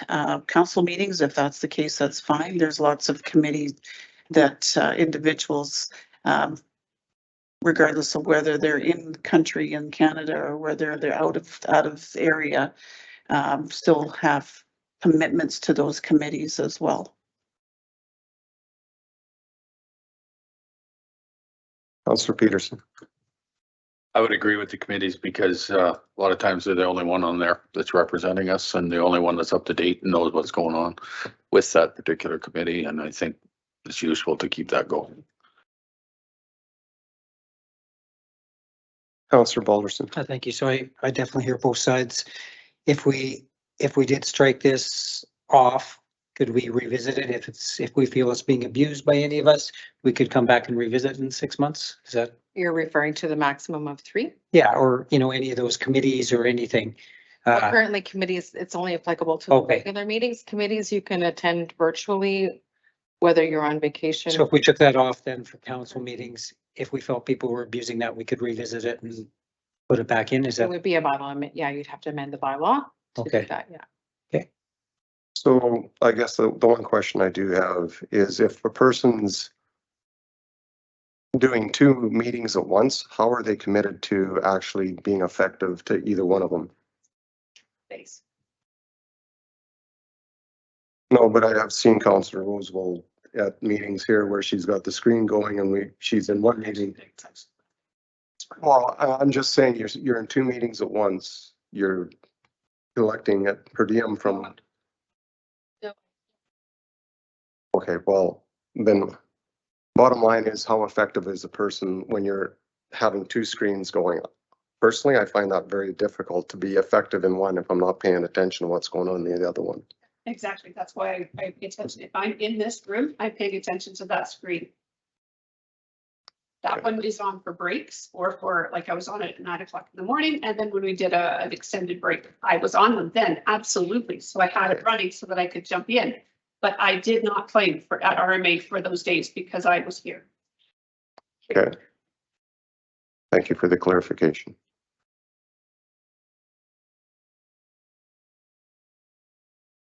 So we don't have any motion or anything. So what is the direction from, we have had a lot of discussion, but I don't see any direction from council around this. I have Councillor Peterson first. What was the reason that we have 3 regular council meetings? That's F section. What was the reason behind that? Or around that? At the time, it was found to be somewhat disruptive when people were phoning in. We didn't have the capabilities at the time. It definitely has improved, but it was very disruptive when people were trying to be virtual in the past, which is one of the reasons why that has been put in there. Yeah. I still think it's a bit disruptive now even, but you know, and I also think that you've got if you need to be more than 3, you get extenuating circumstances, you get approval and, you know, so I don't see the need to change it. Councillor Rosewell. Thank you, Mr. Chair. I'll move option 1, the recommendation to take out 115F.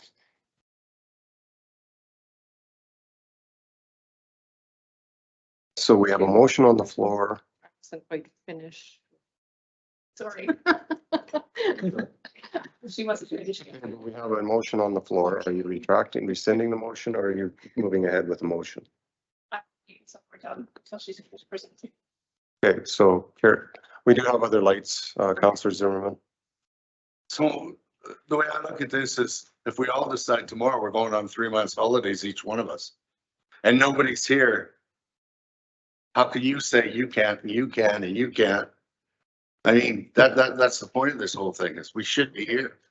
So I can't support when she does this. Not a chance. Okay, Councillor Beaupre. Thank you.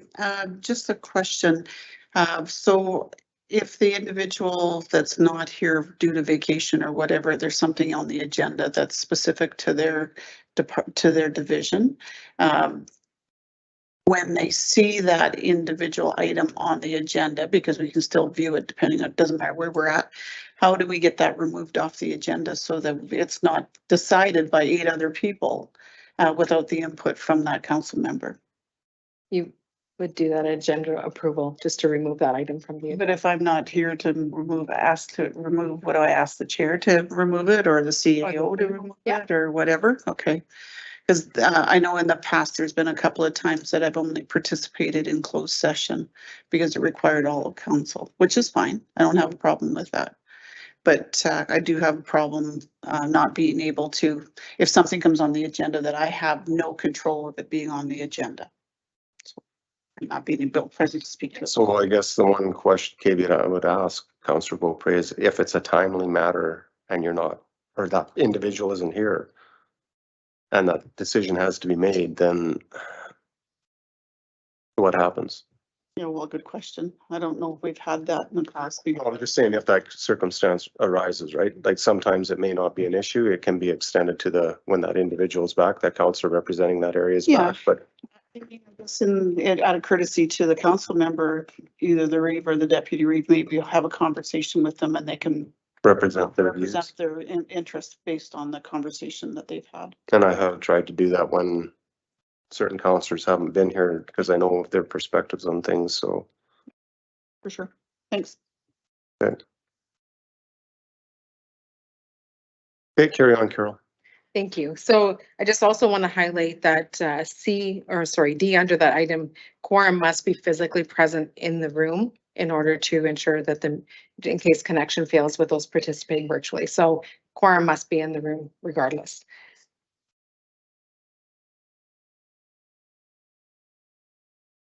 Because, you know, sorry, even in the circumstances where we call a special meeting where maybe it's weather related or whatever, how do we get quorum if everybody's not in the room?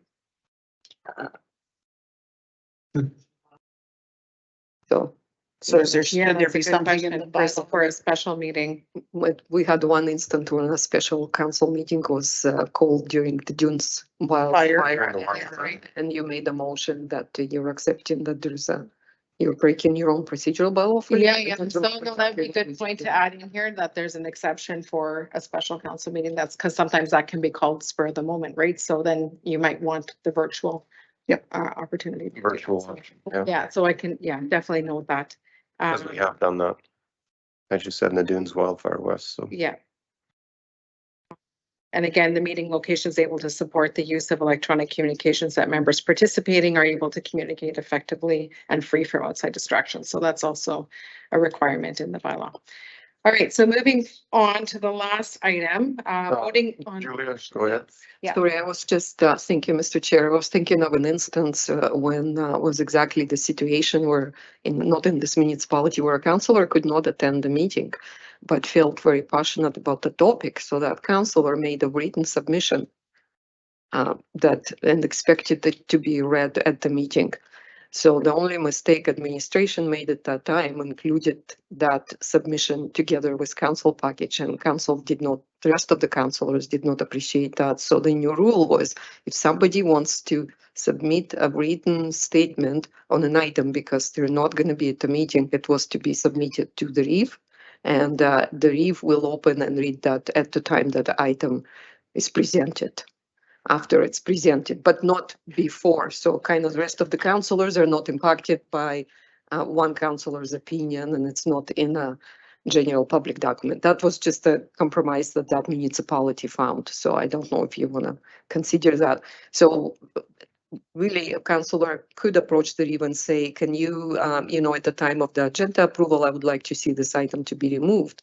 The rest of the councillors may say, no, we're not removing it, right? So we still want to discuss it. So the only alternative for that councillor who, for whatever reason couldn't attend, how would they know their opinion to be heard? Well, maybe they spoke to the REEF, or would they be allowed to make a written submission, and then it should be read out after all of the presentations are made. So just for consideration. It never happened in this municipality, but perhaps that could happen because it was a case in another municipality. I would view the written piece as no different than if, say, Kurt was away and he was talking to me. It's no different than him sharing that information, whether it's verbally or written.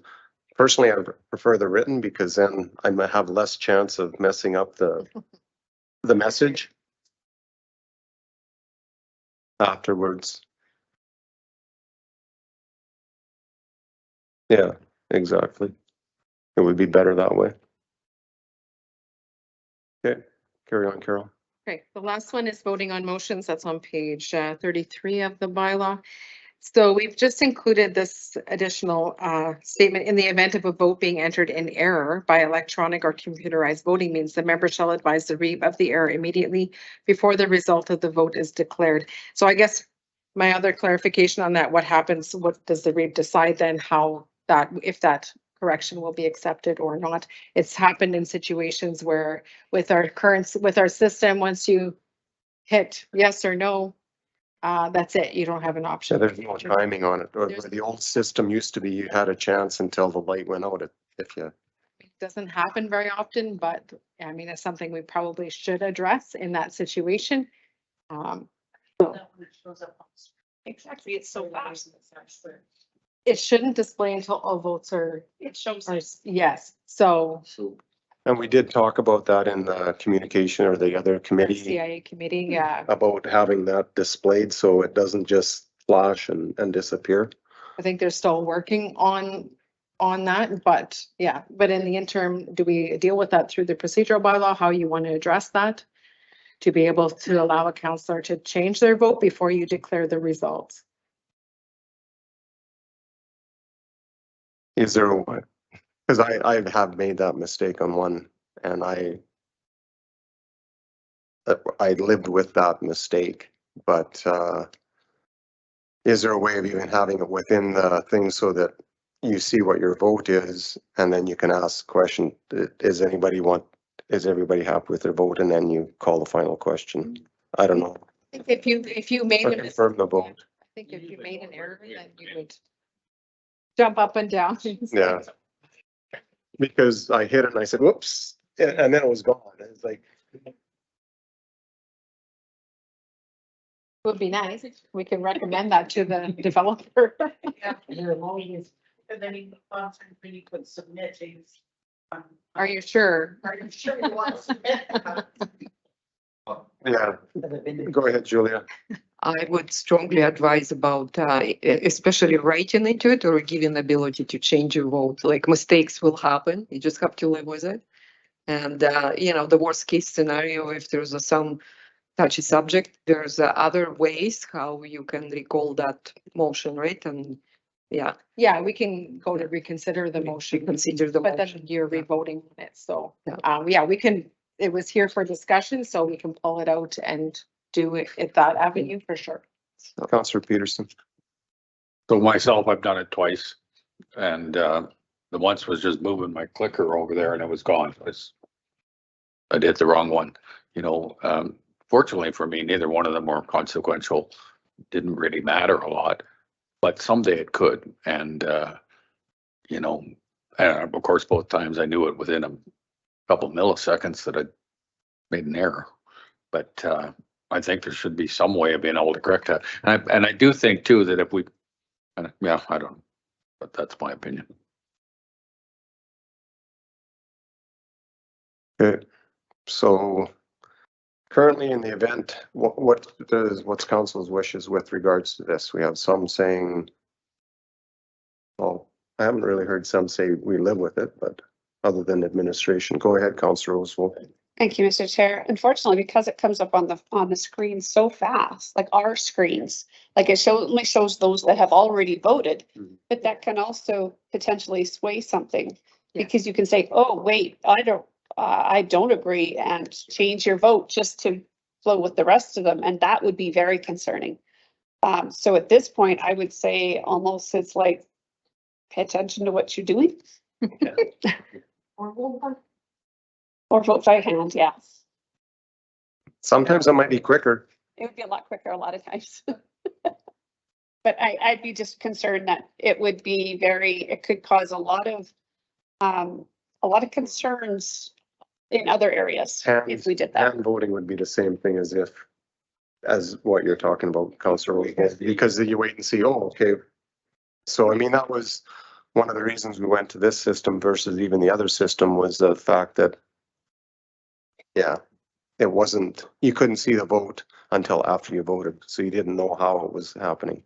Because even the old system, even though you could change, you could still see how people were voting. Yep. So, Councillor Peterson. If you're really concerned about other people are voting, which you shouldn't be, I can watch Karen's and yours and see how they voted, if I really wanted to, so. Excuse me? You can't?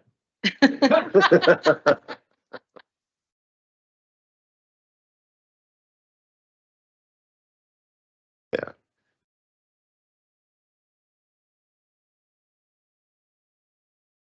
Councillor Peterson. Down to it now. I don't care which way it goes. So remove it, leave it in. Doesn't happen that often, but An issue? Okay. yeah, pay attention, make sure. Okay, and that's all I had.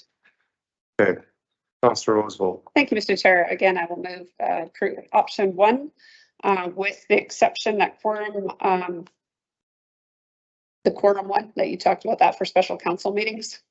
You know what I'm talking about there. Oh, yes. Okay, and then the removal of 115F and then the removal of 211, which is that voting one. Okay.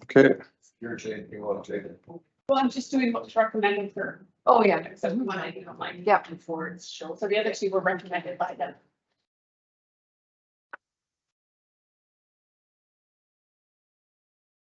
So we have a motion on the floor of option 1 here. That committee of the whole refer to the. Yeah, thanks. I'm not that fast, Sabina. Yeah. Councillor Rodwell has a motion on the floor that the committee of the whole refer to administration to bring back an amended procedural bylaw to the annual organizational meeting with amendments as presented or with the following additional amendments. Okay, with the amendments as presented.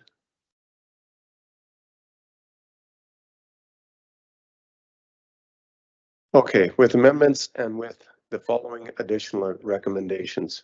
Removal of section 115 F, addition of exceptions for virtual participations for special council meetings, addition of a section of written submissions when councillor cannot attend a meeting, removal of section 211.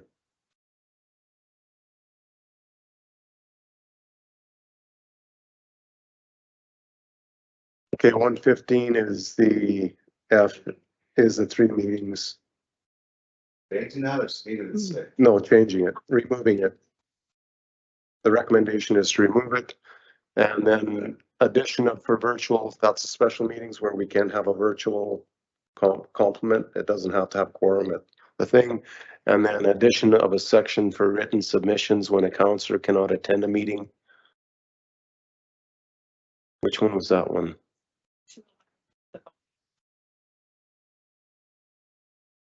Is that part of 115F? The addition of section written submissions when a councillor cannot attend a. Oh, no, that's what we were talking about, what Councillor Beaupre was talking. Okay. Okay, just so I'm clear. If you vote in there, we're removing that. There's no, we continue on with what we've done. If you vote, you vote. Councillor Beaupre. Sorry, Mr. Chair, the question is, so with regards to committee meetings, the bylaw is silent on the virtual participation, is that right? Okay, yes, no? It's allowed. Okay, well, Yeah. yeah. It was allowed in the past and it okay. will be allowed going forward. Okay, there was just a question asked, so I was making sure that, Okay. okay, thank you. So really, what do we change? We're now taking out the, you can do virtual for any meeting.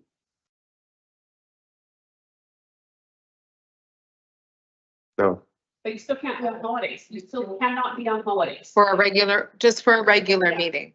Yeah. so regular meetings, let's define what those are. Just council, or are we talking budget or any council meeting? No, we, with the budget meetings, we excluded that section. We excluded the budget meetings from that. So it's a just the regular- Monday council, just the Monday council and organizational meeting. Well, hopefully you're here for the organizational meeting in person. We still have to have quorum in the room and it still has to be Reeve or Deputy Reeve approved. If you're gonna attend virtually, he has to be aware and he has to approve your participation that way. Because he's the one that's gonna know then if he's got quorum. He or she, so. Yeah. And then hopefully he'll let us know too.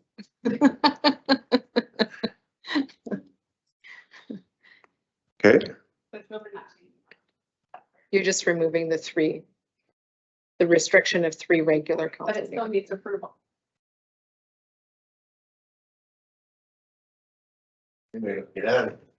okay, so is there any further discussion to this? I can't support this motion just for part F. The rest of it I can definitely support, no problem, but I still think that there's ways of dealing with the outside of the 3 meetings, so I won't be supporting this motion, so. I don't see any other further lights. I will call the question.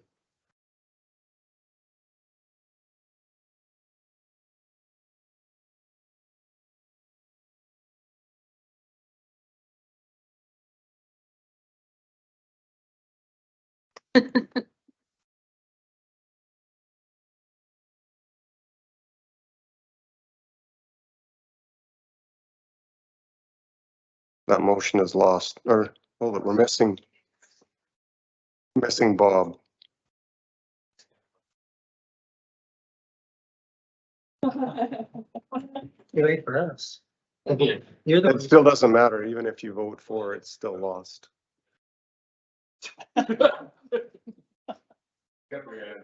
Which way are you voting, Councillor Krennic?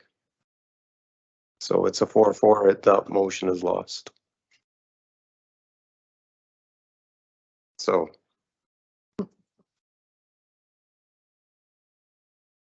What is council's direction on this? Councillor Peterson. So I want to have more understanding on 115F. So our people that we've sent to committees, are they then saying that if they're going to be more virtual than 3, that they have to get extenuating circumstance permission? Is that correct? No. At 3. Yeah, it would be a council motion then. It's not up to the REIV to approve it. It's up to council. Yeah. Okay. Council motion too. Given if there's extenuating circumstances. So as it's currently written, C says the approval has to be due to an extenuating circumstance to participate in a regular council. That's already stated there, that the extenuating circumstance is there. If you're hitting that maximum of 3, we could add in there unless approved by council by way of motion, but the extenuating circumstance applies outside of the maximum. Yeah. So that's already there. So Because from what I understand, pre-COVID, there was no electronic participation that was not allowed. So that's why the 3 maximum 3 post-COVID was added in order to allow you to participate in at least 3. well, there was some of that happening, but our systems were horrible and it was very disruptive and yeah, it was not good. But by bylaw, you weren't allowed to participate virtually. Yeah. Councillor Balderson. But through COVID, that was a different situation. But I'm saying pre-COVID, there was no avenue Oh, to sorry. participate. Sorry, Karen, you were first. So.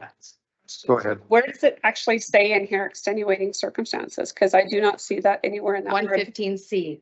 See? So B says prior approval has been received, and then C says that the approval request must be due to an extenuating circumstances. For regular council meetings, and vacation does not qualify as extenuating. So the REIV would approve based on your reason. So last year during budget meetings and stuff, we had a number of people sick and stuff. So The yeah, budget wouldn't apply to them. no, but last But year yeah. it did. Yeah, that's right. Last year, this is new going forward. So last year, like all those, because we had a number of people sick and stuff and they were staying at home. So that made perfect sense. So did that answer your question? Okay, Councillor Balderson, you had. Okay, Councillor Beaupre. I guess my only question would be is prior approval has been received from the REIV or the deputy REIV. If the motions for extenuating circumstances are by council resolution, then shouldn't the prior approval also be by council resolution? Or have a clear definition of what extenuating circumstances and Somewhere along the line, because I don't think it's the job of the deputy REIV or the REIV to say yes or no, that's an extenuating circumstance, right? Yeah, it'd be nice to have criteria as to what that is. Or something along the Yeah. line now. I mean, I would agree. yeah, it's a bit confusing. It says you can do this as long as you have a council motion, but then you have to have but the REIV and the deputy REIV have to make that approval. So there's a little bit of not clear. Councillor Peterson. So I would suggest that perhaps we add in where we say we allow 3 days. I think we should allow an additional 3 days to people that are on provincial boards and may have to use that option more regularly than others. But that's just a compromise. Just looking for thoughts. Councillor Beaupre. I think most of council understands, or all of council understands, that when there's an extenuating circumstance, it could be just as much as I've met my 3 requirements for those extenuating circumstances, and that I need a council motion that allows me to be away from a council meeting because I'm traveling to whatever, right? I don't know if we need to say it as actually extra 3 days or whatever, unless you're going to scrap it all together. But I do really think that item number B needs to be prior approval has been received from the Reeve or the deputy Reeve. If you know that you're going to be away, it's a matter of sending an email to Julia counselors and lead services to let them know that you will not be attending on a certain day. And it's just courtesy, right? It's not an approval process. So I don't really know if we need to have another that says there's an additional 3 days, Brian. And I can't see that that's that important. I brought it up, so we talked about it. See?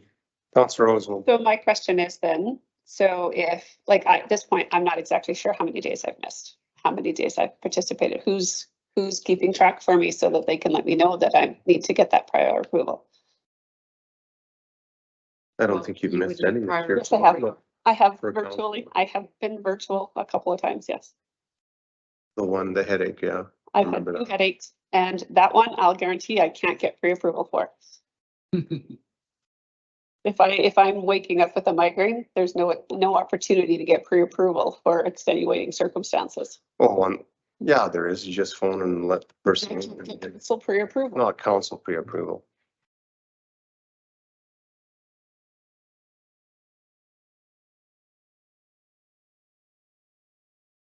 To the, I'm thinking specifically around a gentleman that had heart surgery. So he was out past his 3, however long it says in the MGA. And it was a council motion to extend his leave till he was ready to come back. Oh, that makes sense. Yeah. So, and so it was after the fact, right? So it's not like he knows he's having a heart attack. He's gonna be gone for 8 weeks. We approve 8 weeks, right? It was, we know from day to day how long he might be gone. And then when he gets a doctor's whatever, he asks for counsel, and this was after the fact. So then when I wake, if I have, and I'm not saying, it's just that when I do wake up with one of those, I might be fine by 10:30 after I've taken the appropriate medications or whatever, but I can't drive necessarily, which means I can't get here. So then I just log in and say, hey, I'm virtual. May I have council approval to participate? Is that what we're looking for? And then have the motion for approval? I'm just trying to clarify so that we all know what we're at, where we're at. Yeah. Good point. Yeah. Councillor Frayne.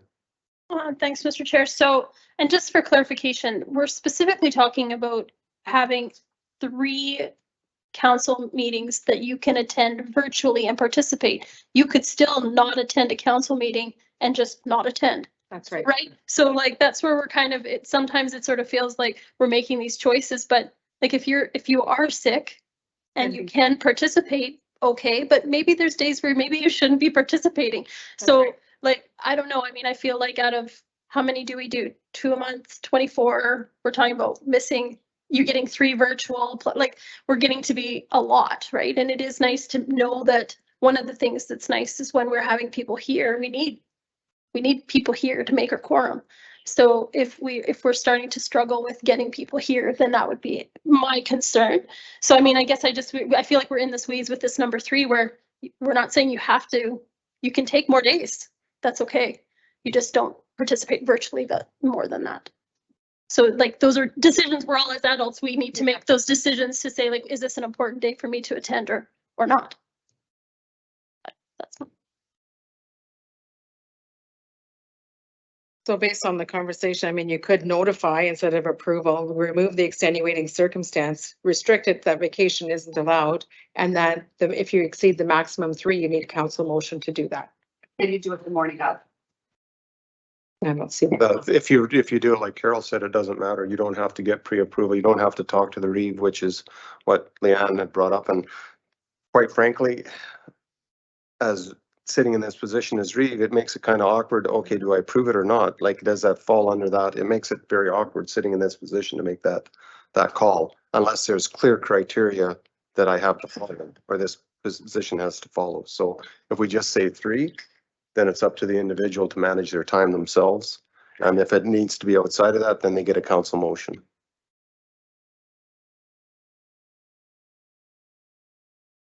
Yeah. Yeah, I like that better, quite frankly. Yeah. Well, I don't see why not, if that's, yeah.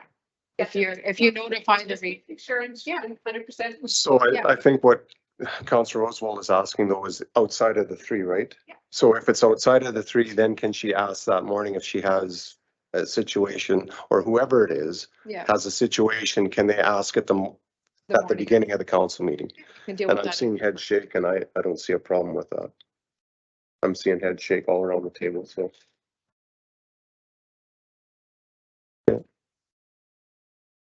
Yeah, so then on F, we would just add the statement unless otherwise approved by council motion.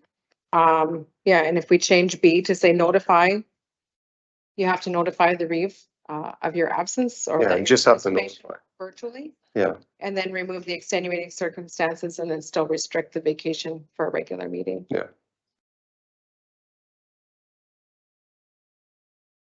You're happy with that? Okay. Is Still have to everyone pass clear the on bylaw what later. 13 or 115F now will read? Is everyone clear on that?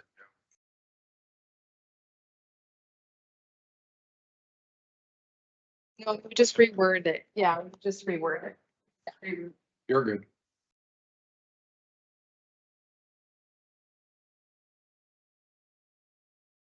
Notification versus approval.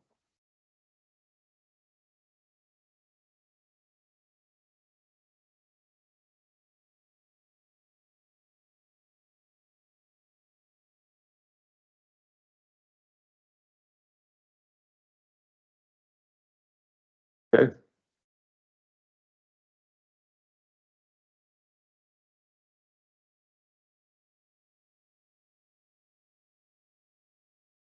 So addition of section for approval of virtual participation for extenuating circumstances through council motion 115F. We're keeping that, but we're removing the extenuating Yeah. circumstances, right? Additional requests that they have to be approved by motion.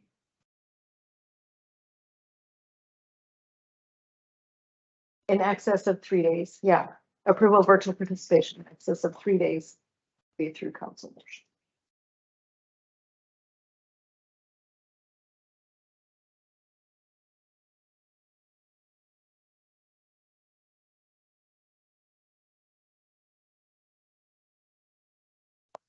Okay, so is everyone, who's gonna make, someone needs to make that motion? I still got one question. Okay, Councillor Peterson. So one of the questions that I heard somebody ask that I haven't heard answered yet is, oh no, I think I lost it. Write it down. Yeah, I normally do. Damn it. Damn. Councillor Beaupre. Thank you, Mr. Chair. I'll move that the committee of the whole refer to administration to bring back an amended procedural bylaw to the annual organizational meeting with amendments as presented and with the following additional recommendations, 1 through 5 bullet points there. Okay, thank you. We have a motion on the floor by Councillor Beaupre that the committee of the whole refer to administration to bring back an amended procedural bylaw to the annual organizational meeting with amendments as presented and the following additional recommendations. Addition of exceptions for virtual participation for special council meetings. Addition of a section of written submissions when a councillor cannot attend a meeting. Removal of section 211. Addition of section for approval of virtual participation in excess of 3 days with will be through council motions, section 115F. Recording notification versus approval of section 15 or rewording notification versus approval of section 115B. Is there any further discussion? Councillor Peterson, did you remember? Yeah, I did. So it's got to do with how are we keeping track of the 3? You know, so it's understanding this motion. How do we keep track? We did start tracking that, but I'm have to follow up with Ledge to see if we're still tracking, but we were Okay, starting to track Thank you. these things so that we know to notify you that you're you're in trouble there. Okay. So I don't see any further lights. I will call the question. attendance sheet.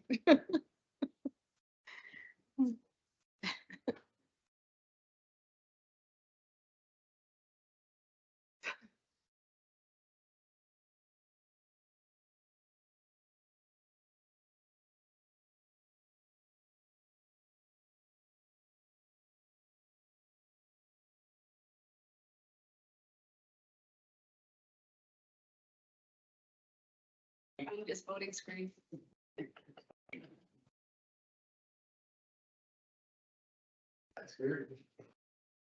Oh, we have all 8. Okay, that motion is carried. Okay. Yeah, that was easy as pie. Okay, 5-1. So moving on to council committee, the whole council committee task list. Julia, are you taking the lead on this? Thank you. So this list now includes action items from the committees. So if you look on originating where the motion number is, that should tell you if it's coming from the committee or a regular council meeting or a committee of the whole.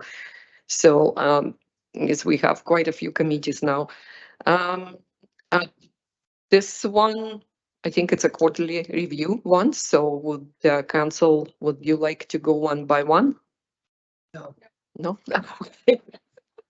Well, the ones that are marked green, they're completed and they will come off the list.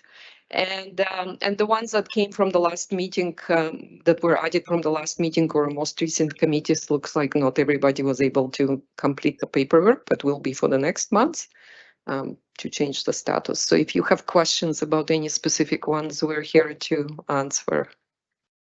I definitely like the fact that you can tell which motion it's coming from which committee by the initials on the front of the thing. So that's a good addition. So Councillor Roosevelt. Thank you, Mr. Chair. So I'm still we've been holding off on this advocacy stuff, the Pierre Regional District or whatever, Peace River Regional District, we're still not managing to get any dates for them. No, they're supposed to be facilitating or organizing that meeting. So Shannon's been in touch with them, but yeah, so far nothing. So.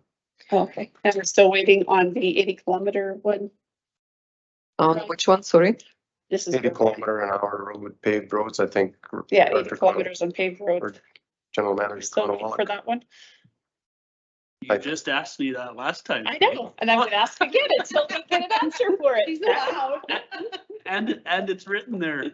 Yes, we're doing that as part of the overall assessment study instead of a one-off. I'm like, deja vu? No. Yeah, no, it's gonna keep being asked. I had to make sure I wasn't crazy there. Councillor Peterson. Brian, how are you making out with that 80 km an hour stuff? Okay, let's get done here, people. Is there any other further serious questions about the task list as presented? I'm seeing none. Councillor Roosevelt. Nothing serious. It's just the one that I was supposed to get IP. I did put it in my report, but unfortunately I didn't make it because of the planes. So, but it did give good speaking notes for Angela. The fact that our flights in and out of Grand Prairie are a concern. So, and she used that in her speech at IP because of that. So it worked.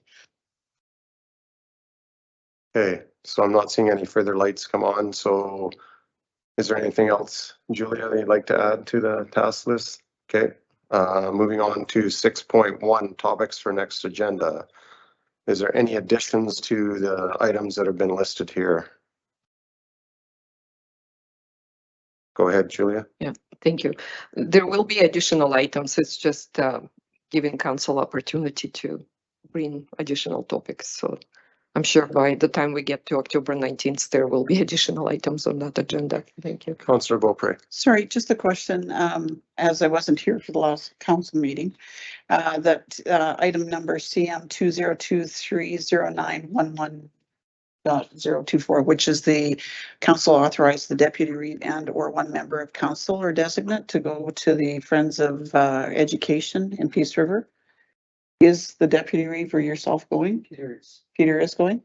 Okay, good. I'm just making sure that, because, yeah, just making sure. So thank you. Have we identified the alternate? I think it's Brian, isn't it? Peter and Brian. Peter. Yeah. Yeah. Okay, and council approved that? Okay.